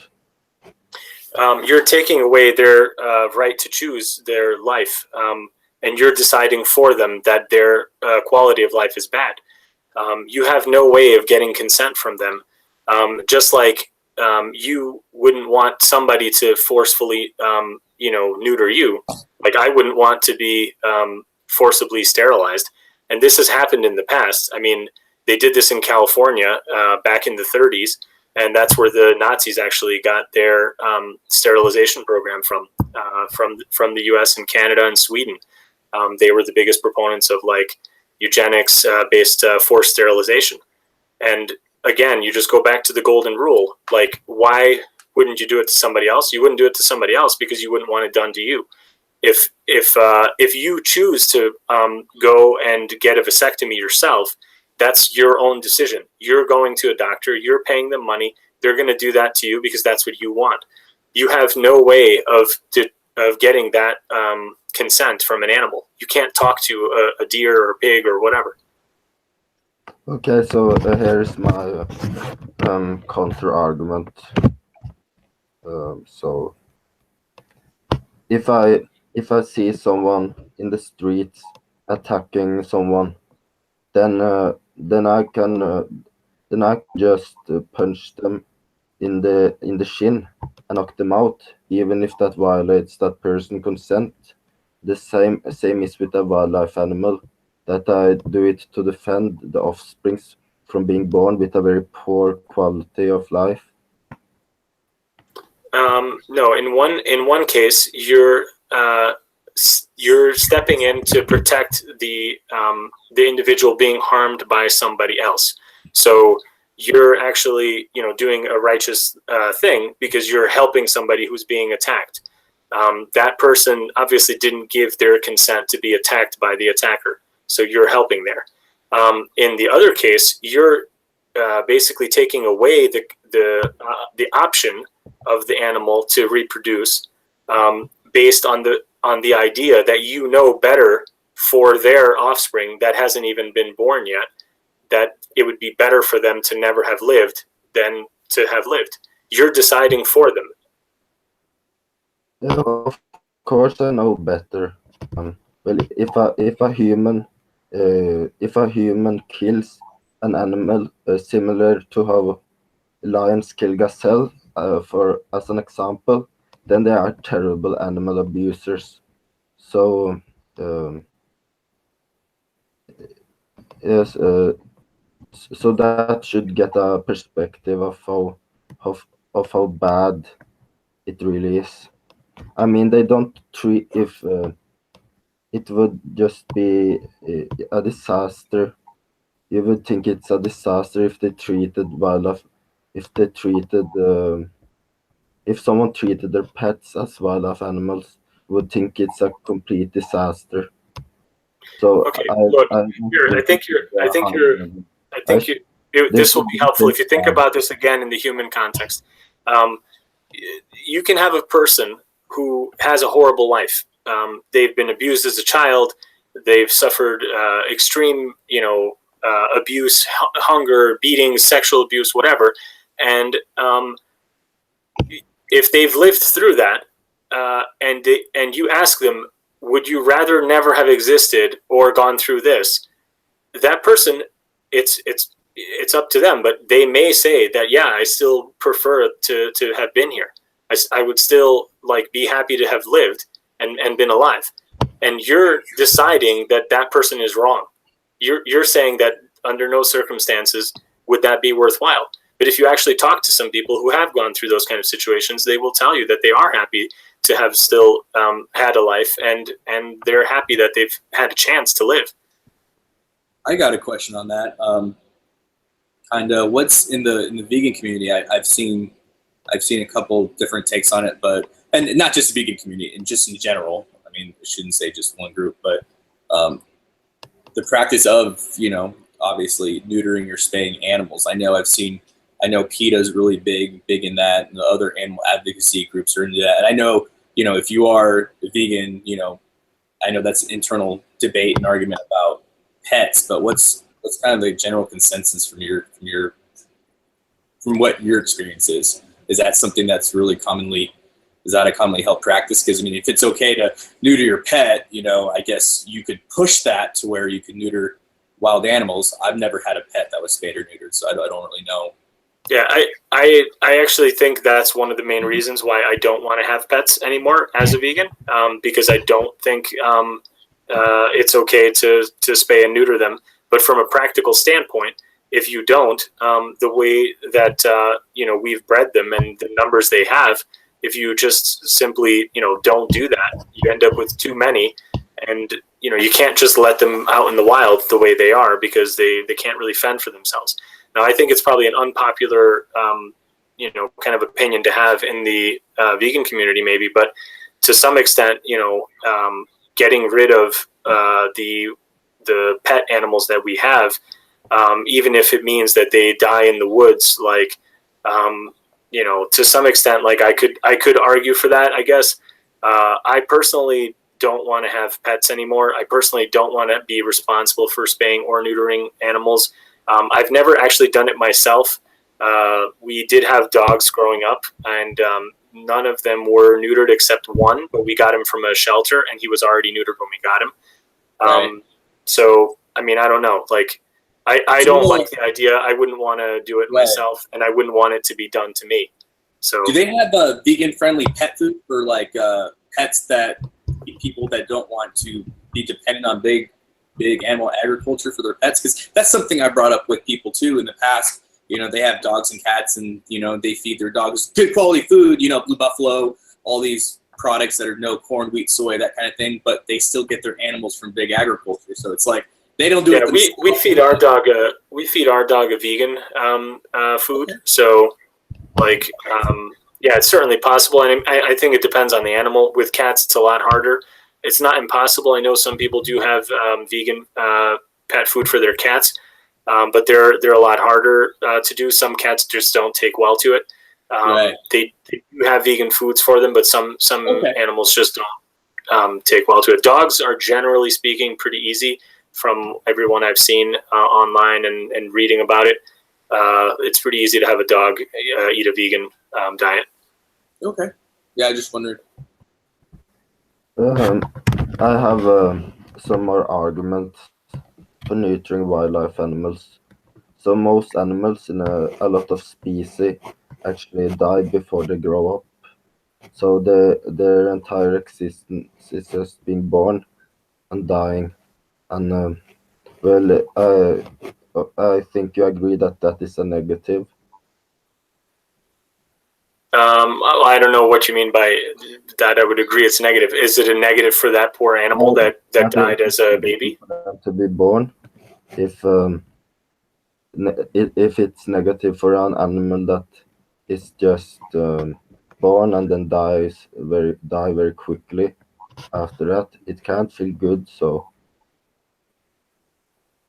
Yeah, I mean, I would agree that, like, again, putting it in the human perspective, like I would be, you know, I wouldn't want to just be born and then die like right away. I'd want to keep living. Yeah. yeah, but most animals don't grow up. A lot of animals, the majority of animals die before they grow up. I think. Yeah. I think. I'm sorry. I think what from talking to you guys, and this has really been my I guess I'm being able to gauge this better. I think with vegans, and correct me if I'm wrong, I think we all agree that bad things happen to animals and people. You know, there's always going to be prey and predators. But I think that it's the idea that since we as humans live in 21st century, we don't have to, and I have no problem admitting, we don't have to. We can eat a vegan diet and get everything we need because of how far we have advanced scientifically, and obviously using oil and transportation and all this other stuff. We have the ability to do it. And since we have the ability to do it, that we should therefore do it because it's seen as most ethical, because killing is killing and it's bad and we should know better. So I think that using an argument that nature does it doesn't apply to humans because we have the ability to know better and to do something. My biggest argument against that, obviously, you know, kind of what you weren't here earlier, but just the ability, the sustainability aspect that, you know, I'm able to do it here. I know there's always going to be an ethical decision. There's always going to be an ethical claim to it, but the reason why I really wanted to come out here is because I always see, and I always see you guys talk to these people that say, well, grass fed, and they say this stuff, but they don't put any steps forward to that. And as somebody who can produce all of it on a large scale, but without much impact on the environment, you know, I just want to come out and tell these people who say grass fed without any of the, you know, the follow up behind it, that yeah, it is possible, but you're not doing it. So if you're dependent on big agriculture, you know, it's still a problem. But I think that's the majority. Yeah. Just to be clear, just so you know what Mr. Antinatalist person's position is, he wants to end all life on the planet. Oh, okay. Yeah, I didn't know that at all. Sorry, I went off on a really, really bad tangent there. Well, I mean, that would solve all the problems, right? Because there would be no problem. That's the position. Yeah, you pretty much summed up, I think, what antinatalism is. It's a zero-sum game. I'm sorry, man. I haven't followed you or seen you on other debates. I'm sorry. I didn't know. I'm not trying to insult you. I know that might have came off condescending, and I didn't mean it that at all. I had no idea. I thought you were just trying to say nature hurts people and, you know, whatever. But okay, my bad. Sorry. But yeah, I mean, I want to live, so I wouldn't fall in that camp. Yeah. But yeah, that's wow. I didn't know that. Cool. So, is there any really good arguments that you wanted to share? I said, well, I will say a little bit more about my previous arguments, that most animals grow up, so since they're just born and then they die, it's even you guys can agree that it's a zero-sum game. It's a zero-sum life with no value to be had. It's just shit. Well, for the animal that got killed like almost right away, for that individual animal, yes, but like to base what you think should be done to all life on Earth based on the fact that like some animals did get that, you know, kind of bad life. I don't think you can make that leap.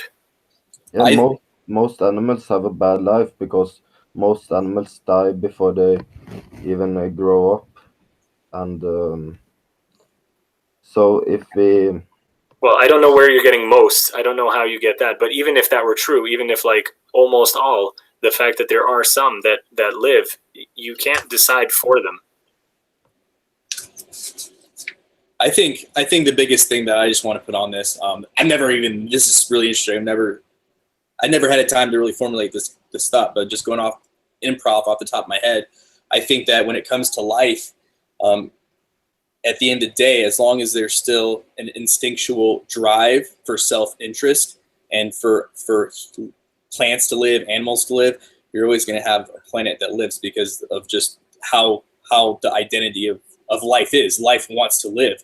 And at the end of the day, you're right, everybody dies, but everything is reborn, everything. Even with a fire, you can see a fire totally destroy the side of a mountain, but that biochar is going to create even more life than what was there before. So as long as there's a will to live, you're going to have life. Yeah, antinatalists would consider that an appeal to futility and compare it to animal agriculture. But anyways, so, but sure. What you said there was that an animal's life is bad because they died young. But the dying part is the bad part. But how do you know? Like, you can't jump in their head and determine that their how many years was all bad. I mean, just about it for a second. If someone is born and then they get sick and they die, they experience brutal pain. So of course it is bad. Okay. But have you ever talked to somebody who has like a terminal illness, and have you asked them like, hey, would you rather not have ever lived? No, but also you hold on. You changed the argument though. I said, how do you know? Because you said all animals have a bad life and they die young or whatever, right? Or on average, even if on average. But how do you know that those years weren't good? You know, on average, you can't jump in their head. And then you just said, well, some people get sick. What does that mean? Not doesn't mean anything. The majority of many animals in different species die before they grow up. Yeah, but okay. On average, are most animals sick throughout all their years of being alive? On average, are most animals sick throughout their years of being alive? Yeah. Probably some. So, I mean, how could you be sick all the time? That doesn't even make sense, first of all. Like, just picture yourself. Just picture yourself. You can't be sick all year round unless you have a disease. Like a lot of the birds die very young, so their existence is just being born and then dying quickly. So, of course, I can teach you to have sympathy for that, but I can give reasons to have sympathy. But you just said dying quickly, so they die quickly, so they're dead. That one part, being born and dying, that's the whole part, and there's nothing good. But how do you know that? How do you know that they don't have good? That's what Logan is asking.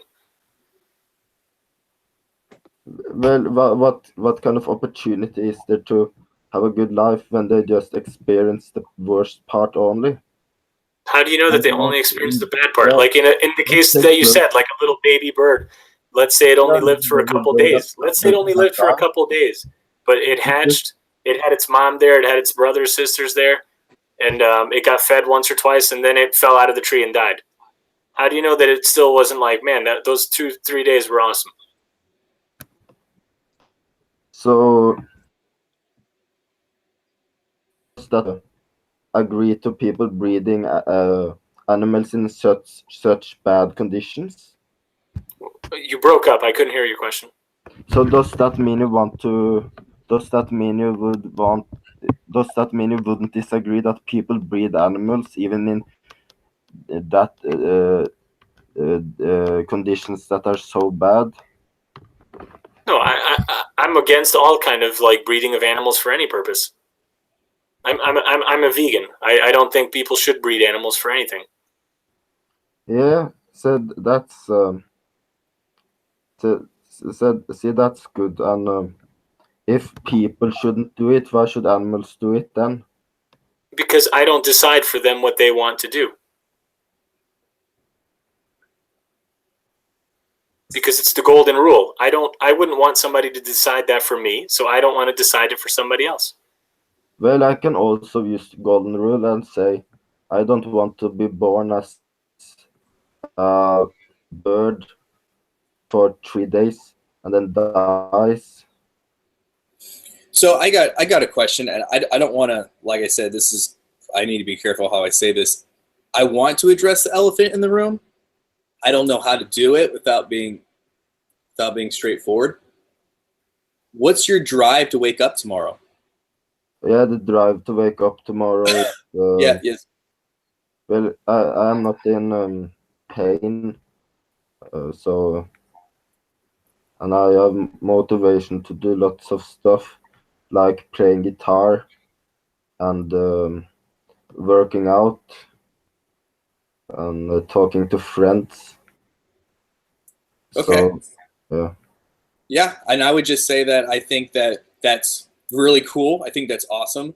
I like to work out. I like to talk to friends and stuff too. And I'd say that's why me and probably everybody else on this panel, and why a lot of different organisms have a vested interest in the next day. I mean, that's all I wanted to that's all I wanted to really just kind of get across. But yeah, hopefully that wasn't too politically incorrect to ask. Well, I partly think it's a waste of time to just argue that all life it is better for everyone to not be born. Instead, I could rather make the exploitation argument. So if even if the majority likes it, it still does not outweigh the suffering of one person. I can make that argument too. Sure. And I guess my next question is, what do you do to prohibit that suffering? Well, Like, what do you do personally? It's good to say, and this is what I would say to any, meat eater or anybody else, vegan alike. Like, what do you do to make that impact less? yeah, Because if it's just hyperbole, then it's whatever. It's cool. We can talk about it, but what do you do? yeah. So I tell people about veganism, and I've made some videos on my channel about veganism too, and Okay. and spreading atheism and antinatalism is it's a little bit harder, but that's some of the things I do. Sure. And if you think that effort is, alone worthwhile to prevent the suffering and stuff, cool. I'd say it's probably not, but that's not for me to judge, and it's not for me to tell you how to live your life. So, yeah, that's all I got. Okay, I just want to address something in the comments. There's a guy John Calval, says that Conscientious keeps trying to justify animal suffering by saying that if you take any steps to stop it, it will inevitably lead to people starting to kill humans, which is utter BS. I have not made any such claim. I don't know where this person is watching or listening, but I don't think it's this channel. You're grossly misunderstood. And then the other thing is here that says animals don't choose; they are biological machines. That is horrifically wrong. You have no idea. You have no way of knowing what an animal chooses to do or not chooses to do, or what they think, because we can't communicate with them with the way we communicate with people. I think this is just a really, really poor, logical misstep. I don't know, Mr. Antinatalist, if you have any opinion on that statement. that animals are just biological machines? Well, well, well, yeah, they are biological machines, and well,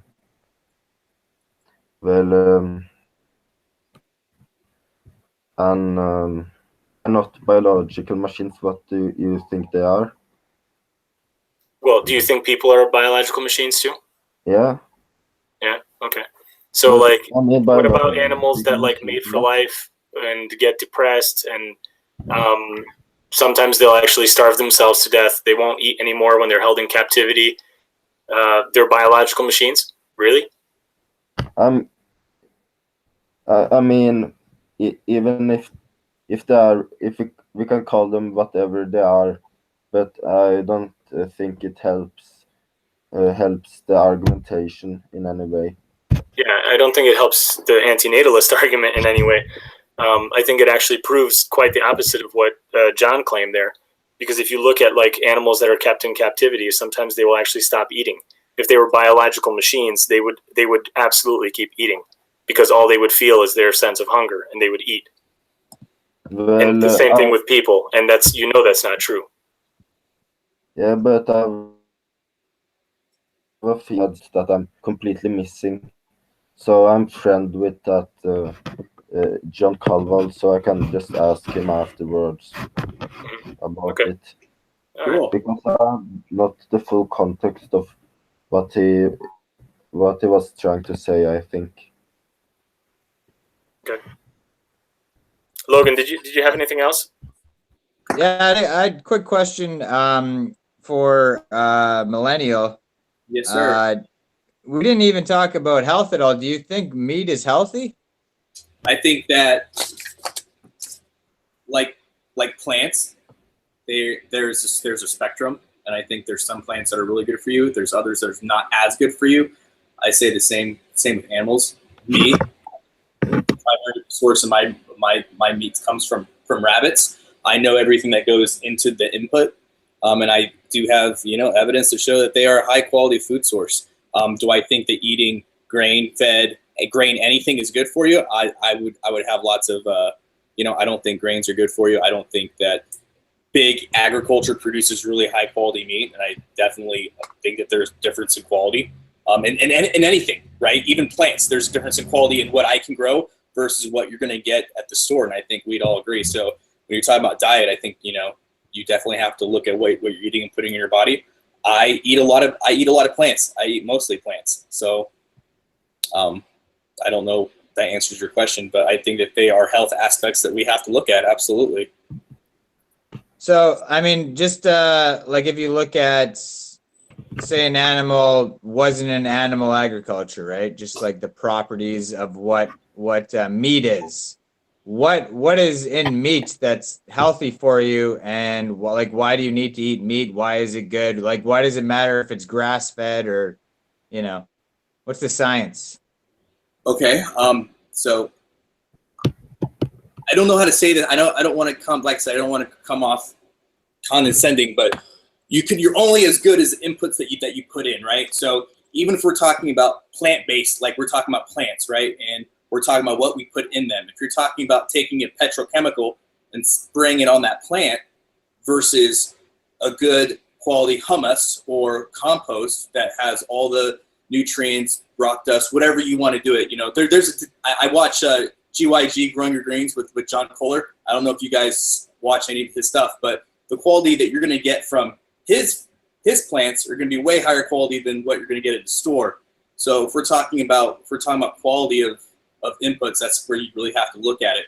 And yeah, I do eat mostly. I eat a lot of plants, but I also eat meat, and the meat that I produce is very high quality, and the science behind the quality is there. So I guess that would be, if we want to talk about that, I'd love to talk about what you're getting at a store. Well, I think you kind of missed. I think you kind of missed what my question was, though. Like, Cool. you just said it's high quality because it's high quality because it's got this, it's got this. But what actually makes it good for a human? Like, why is it? Why do you even eat it? Like, is there a point for you to even eat it?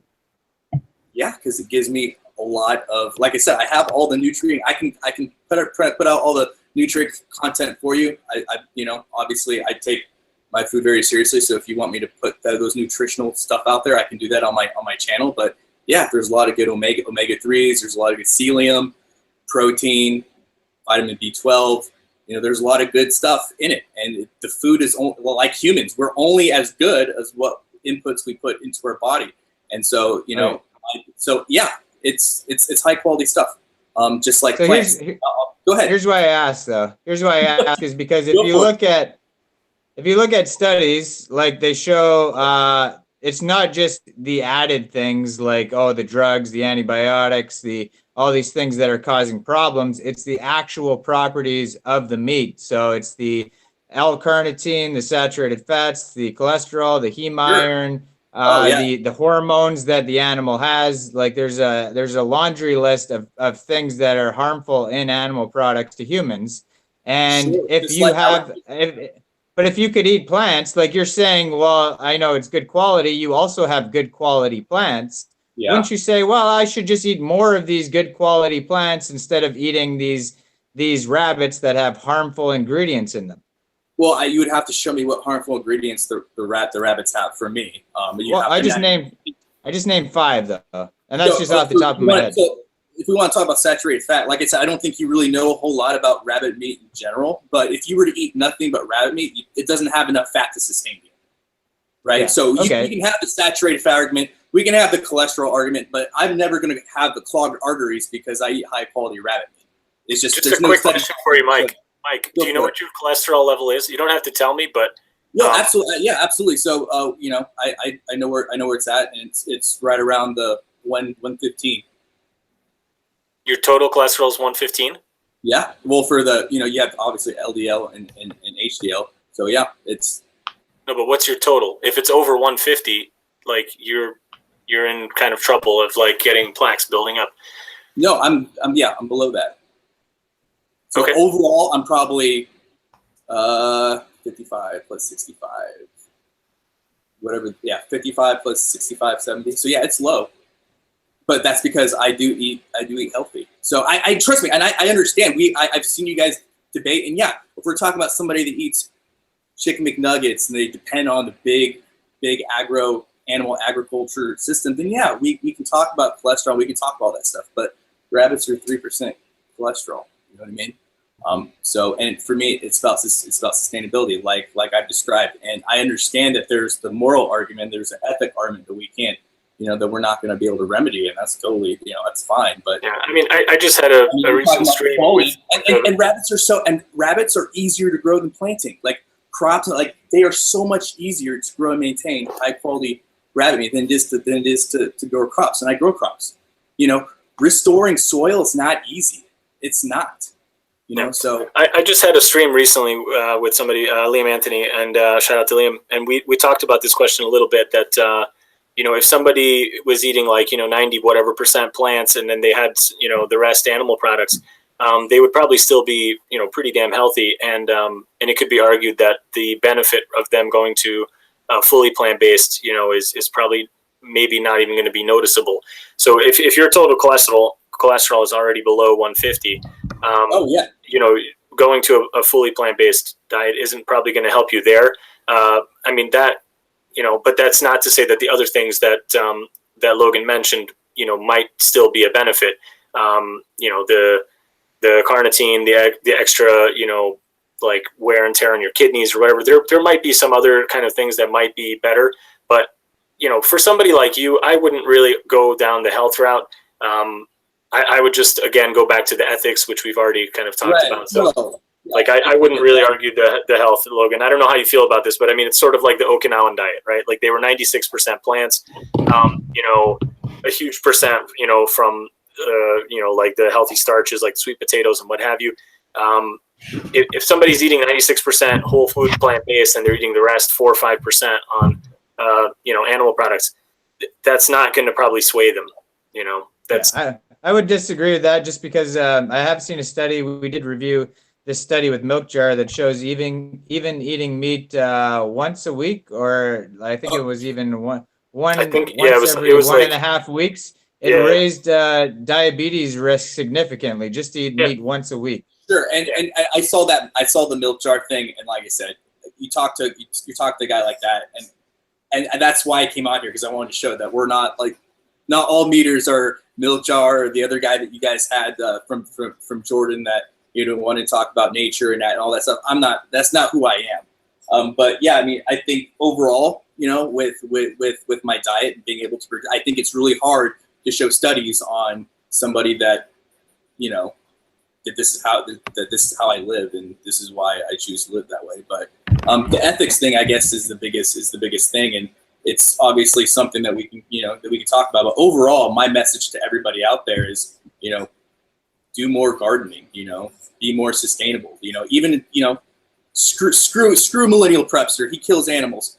Cool, great. But if you're not growing at least something, start doing it. And that's kind of, I guess, my biggest message, and I have no problem putting myself out there.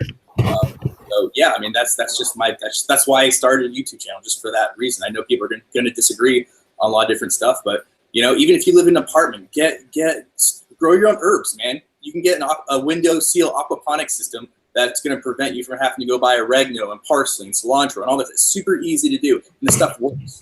You know, and you can go bigger scale like me. You know, where I have bigger fish. So it's one of those things where, you know, I just do something. You know, I guess that's my biggest thing. Just, you know, I want to push away from just as much of this consumerism ideal as possible, and just grow something. I guess that's my biggest message. Yeah, I'm in agreement with you there. I think, yeah, you know, can't beat that stuff. Yep. And taste wise too. I mean, it's just making your life so much better. Absolutely. Really good. You know, and that's what's good to talk, because even if we don't agree, like if you ever want some heirloom seeds or something, or you want to try something, let me know. I have no problem sending stuff your way, vice versa. Like, I think that's, you know, that's what it is. You know, it's being able to transplant and do that kind of thing. So even if I'm just the worst person in the world because, you know, I grow rabbits, that's fine. I can take that. But let's talk about backyard gardening. Let's talk about aquaponics. Let's talk about this stuff that is truly sustainable. Let's exchange compost tea recipes. You know, let's do all that stuff, man. You know, that's my biggest thing. Yep. No, I think we're in agreement on a lot of things. So yeah, I think this might actually be kind of a good place to end it. I like ending on a positive. Right. I don't know if Logan, if you want to say anything else, or can I make? I want to make one argument, an ethical argument for veganism, since I'm here. Sure. And that people and they gain taste pleasure out of it, but that is not any different from dog fighting or something.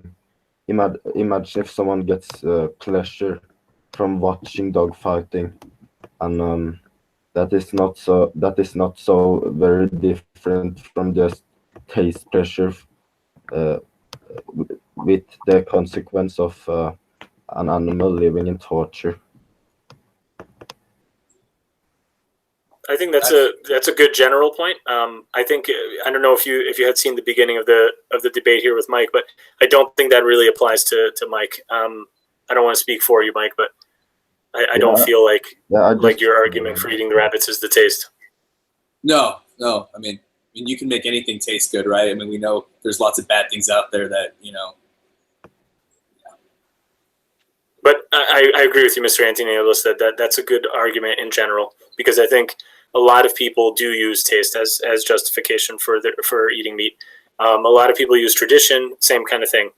You know, this is the way it's always been done. And you can say the same thing going back to slavery, you know, like this is how it's always been. It's not a good reason. So, okay, cool. Anybody else? Any closing thoughts? Yeah, I just want to thank everybody. And it was actually an honor to meet you guys and talk. Because, like I said, a big fan for a long time. Watch a lot of your stuff, and the one thing that made me want to come out here and do this is just show that, you know, we're not all meat eaters are the same, just like not all vegans are the same. And, you know, regardless of where we fall in the ethical sphere, I think we're all trying to push forward. And I'd love to talk to you guys again in the future. Or, you know, if, like I said, if you guys ever, you know, if you're ever wanting some heirloom seeds, or you're ever, you know, wanting to talk about all that stuff, I encourage everybody to grow their own food. And, you know, you don't have to follow me, but people I recommend following you are obviously you guys. And then John Kohler, growingyourgreens.com. Like, you know, start looking at that stuff and, you know, start pushing forward and start making your compost teas and start doing the, you know, it's the little things. It's sustainability is one brick at a time. Just like I'm sure veganism and anything else is one brick at a time. So I think we're all overall, you know, if we're arguing, you know, different things, as long as, you know, like you said, if we can all be in a perfect world, you know, we can't all be there, but we can one brick at a time move forward. So it's an honor and privilege to talk to you guys. Cool. It was great having you on. Thanks, man. I just had one question for Mr. Antinatalist. How do you know aliens don't exist? Well, well, I haven't, honestly, I haven't read enough books about it. So I should read more books about it. Okay, so if you don't have the universe figured out, do you think it's a good conclusion to end it before you have it figured out?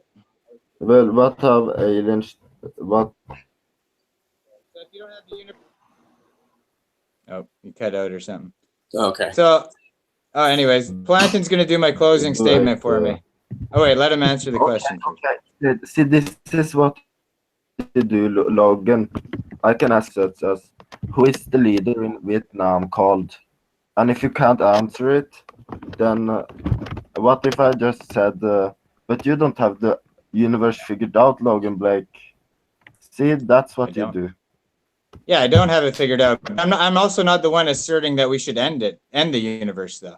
So you're asserting that you should end the universe because you have it figured out. And then I ask you a simple question about the universe. You said, I don't have it figured out. So then I'm saying, well, why should you end it if you don't have it figured out?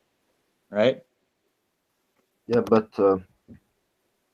that knowledge, yeah, I guess I don't need to explain it further than that. But I mean, you're asking me too, like a weird thing, like, oh, tell me the guy's name in Vietnam, and somebody else asked me something like, oh, show me that Bugs Bunny exists. We're not talking about like ridiculous things like that. We're talking about like this gigantic universe filled with planets. You're saying that you already know that like you're asserting that that there is no life on any of them. I'm not saying. Well, Go ahead. well, I think there's probably some life, but probably not intelligent like human beings or something. But you're guessing though. How do you know? Well, I didn't prepare for this alien debate, whether alien exists or not. Well, I mean, if you're saying like you have all life figured out and we should just end the earth, we should kill all the animals or neuter all the animals and all this stuff because life's not worth living. And then I ask you a simple question like, is there life anywhere else in the universe? Because if there is, I mean, that goes hand in hand with antinatalism. Like, what do we do about that? And you're just going, and you are asserting that you know that there is no life.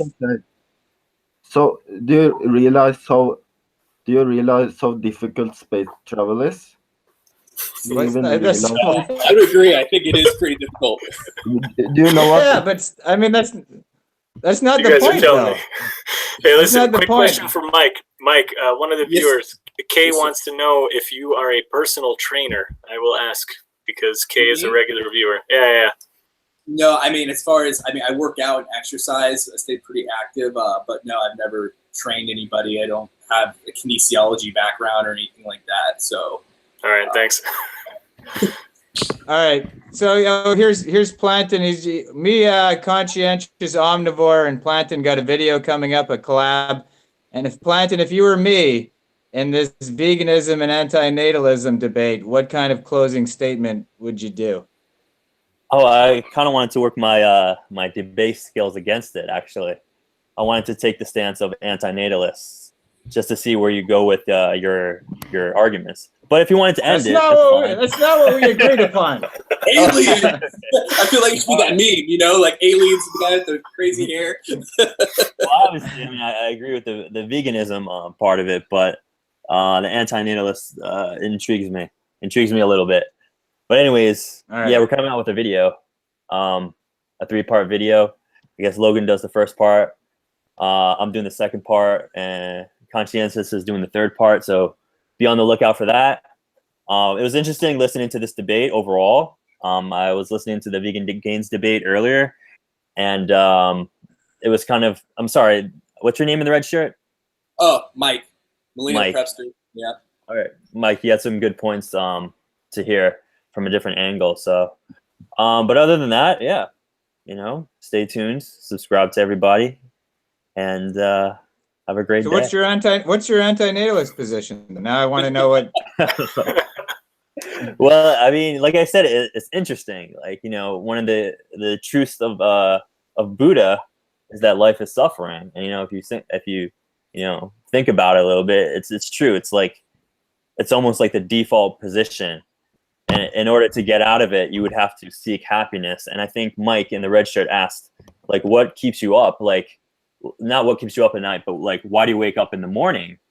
And my answer to that would be to avoid suffering. Like, everything you do, you don't want to suffer. Like, you wouldn't just wake up and stab yourself with a pencil or something like that, because that would create suffering in the body. So the way that life navigates, it's to avoid any type of pain, any type of suffering. So that being said, like, suffering is always the default point. So in that sense, that anti-natalists do have a case. I would disagree with you, man. That can only motivate you so much. What wakes you up? What keeps you going? We got an echo here. Hold on, somebody should go. Somebody's got an echo going. I think the things that that need to, like, get somebody out of bed is the stuff that's positive. And even Mr. Antinatalist listed positive things. He didn't say he wakes up because like his back hurts and he can't lay down in bed anymore. He gets up because of the positive things. Like, you need the carrot, you don't need the stick. Like, the stick can only motivate you so far, and then eventually you give up and just like succumb to it. The carrot is what keeps people going. Right, but I mean, there's always positive and negatives, in life. But what trumps it all? Like, we all die, right? And that's the ultimate form of suffering or release. So that being said, I did a video on this. I did a video on this. So you're saying that suffering is like, it's a negative, right? So then when you're awake, you're saying that it's not even really a positive. You're just trying not to suffer. So you're at like a neutral, and then you're just trying to avoid being hungry. You're trying to avoid being confused, being starving, doing all these things, right? Is that what you're saying? In a way, like, being hungry is a form of suffering, I guess you could say. Yeah. Okay. But there is like, it's basically, it's basically mass. So what basically the antinatalism argument is either you're a zero or you're at a negative, right? But that's not true, because let's say if you wake up and you do something like you're lonely, right? I'm lonely. Somebody comes to your door and you're, I'm not lonely anymore, right? Now you're at a zero. 5 more people come to your door. Now you're even more happy. I got a party now. And then, you win the lottery. Now I'm at +3. It's like you can get more and more happy throughout your day and have a better and better day. Go to the amusement park. It's not always like I'm just trying to avoid suffering. Like, there's great moments of joy that really escalate. Right, and I would agree with that. But it's like the pursuit of life is where joy happens. So, like, if you don't pursue anything, there's suffering. But at the same time, if you do pursue a lot of things, like you take a career path that's really hard, there's a lot of hard work and suffering that goes into that as well. So there's always this underlining, like, doom and gloom feel to life. That's not something that you have to work for. It's always there. Does that make sense? So if you look at so what work is, right? So people will tell you, get a job that you like, right? Because then it's all depending on how you're looking at your work. So you're saying, like, you're having to work in order to have happiness, in order to have money and a fulfilling life. You have to put in, basically the work and do it. Like right now, like, say I do live streams, like, I'm not having a shitty time, but it's like, you can consider it work and I'm getting some money from it, right? So, I mean, there's ways around it you don't have to have a shitty life. Right, I would agree, but like that's always like a forced output. Not that that's a bad thing, but you have to put energy into it to become happy. You have to do Okay. something. I mean, you could also, like, I guess, meditate and find it like within yourself, but it's always Yeah. an effort. Well, so You know, the okay, default so you're position. saying effort though. Yeah. So Like, hold on. So effort though, you get happier from effort though. Like people will say emotion is in your motion, right? Your brain is in the feet. You get happier from doing things. So the act of actually putting effort towards things makes you happier. yeah, I would agree with that. But say if we're both in the fitness industry. Say if like we're putting effort into, I guess you're running now. Like, say if you're running and all of a sudden like you injure your ankle, you're back to the default position of like, oh man, like there's pain in my ankle, and then that could kind of take you off the path that you were on. So no matter what, Okay. like there's no like utopia of happiness. There's only Okay. So you just described the situation I'm in right now, right? So I just got a hernia. I can't run for 3 months. I'm not suffering. Would you say but I'm suffering right now? no, I'm not saying Do I you're look like I'm suffering, suffering? but that's no, you don't. But that's a form of pain, which I guess is a form of mild suffering. Like, in an ideal world, you wouldn't have a hernia. In an ideal world, you could like wake up and run as much as you want with recovering as fast as you can, and you wouldn't have to worry about like anything else. Like, that would be a good default position. That would almost be heaven-like. So what you just said too, you just made an argument for the future. So you're just saying like, if this was a perfect world, you could fix your hernia without any pain, or you could, and all this stuff, right? So that's where science is working towards right now. So science, I mean, we're talking about AIs, and you could put your brain mapped into an AI and have like, I got a question about that. well-being and everything. So hold on. So I mean, if that's what we're working towards and that's what's going to happen, why would the solution be, well, let's end it all before we get there? Well, I wouldn't say end it all, but I mean, from my understanding with antinatalism, is to like, for me, like, we're already here, let's live our lives. And I would agree with you to the most positive way possible. But in the back of our minds, we know that, life is suffering, like continuing on, like having, lives brought into the world with an exponential curve of population. Well, I guess there's been studies to show that population is actually on a decline now. But either way, I mean, there's a lot of humans in the world, So I just look at antinatalism as a position that you have to look at, and really examine if, like, say you wanted to start a family in the future, like, because the children, are they going to have jobs? That's going to, create suffering in the economy. It's not looking too good. I agree with what you're saying. I agree with what you're saying, but you're making more of an argument for maybe there should be like depopulation or this and that. Most antinatalists like are taking a hard like nuke the planet, or everybody should be sterilized with a virus. Like, are you talking about like, well, maybe we shouldn't bring a bunch of kids into an overpopulated world? That makes more sense, and kind of like have depopulation, because that's what I was saying earlier. But we're not. The conclusion, nuking the planet, is a crazy assertion that comes from nowhere. Yeah, and I see that in the argumentation, like, obviously animals suffer. Anything that's living will suffer and die. I mean, I get that, but at the same time, I also know and appreciate positive energy, and there's happiness as well. I get that, but like, just, I think personally in the back of my mind, I'm like, do I want to like continue on? Well, I want to continue on with my life. Yeah, I do. But like other lives, do I, I guess I'm at that age, like thinking about children, but like just knowing the way the economy is and knowing that life is suffering, like the Buddhists say, I don't know, it's just something to consider, for the future. Well, I mean, you're saying life is suffering, what the Buddhist says, right? But then the Buddhist doesn't say go kill everything. The Buddhist says here's the best ways to deal with suffering to make yourself at peace, right? Right, and that's kind of striving for enlightenment, as the Buddhists say. Yeah. So I mean, it's the exact opposite conclusion though as an antinatalist. Well, I mean, the true conclusion for a true antinatalist wouldn't it be to kill themselves? Well, I mean, yeah, I guess. I Yeah, no, mean, No, either way, it's a, I don't think they advocate for that. I actually haven't come across any that have said that. Some of them say they will kill themselves. I have had some people in the comments about my video about Amendum say that they will kill themselves. So I mean, some of them will, but I don't think it's a general thing that can be said. In fact, I think most of them don't argue for that. Mike, you had a question.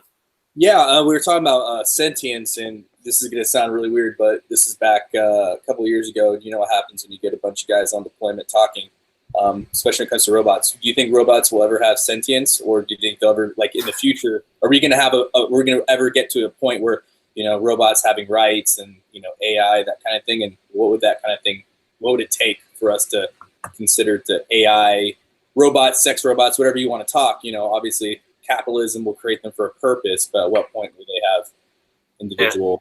Yeah. I only laughed because I don't know if you follow another vegan channel called Foot Soldier, but No. he and another vegan, Ask Yourself, just had like this huge blow up kind of back and forth about AI, and that's the only reason I laughed. Yeah, I think that's a huge topic. We should probably save it. It's Sure. the only reason being is that it's like 1 a.m. for me, and I'm really gonna have to get going pretty soon.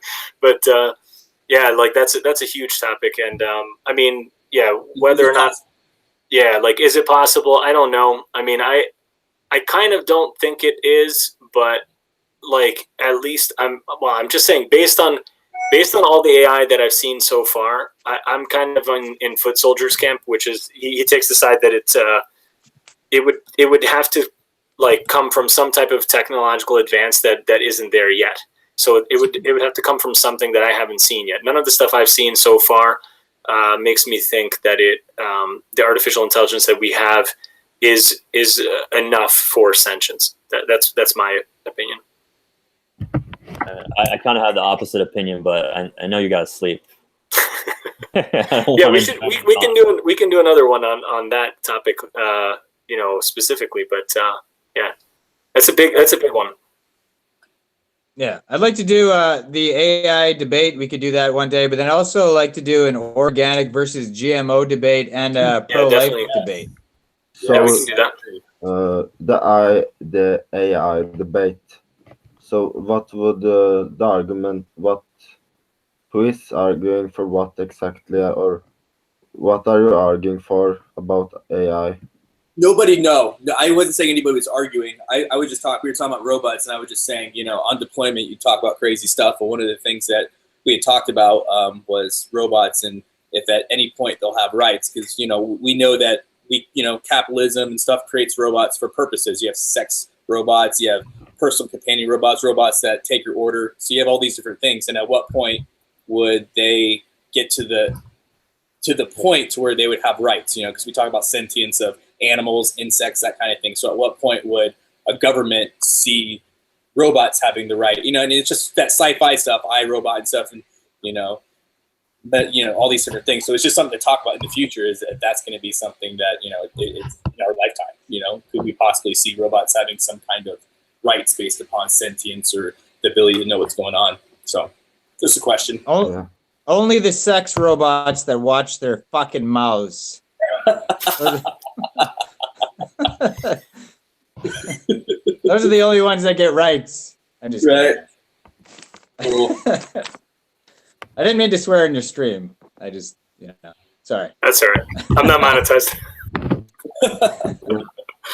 I don't think thanks for monetize if you're vegan, right?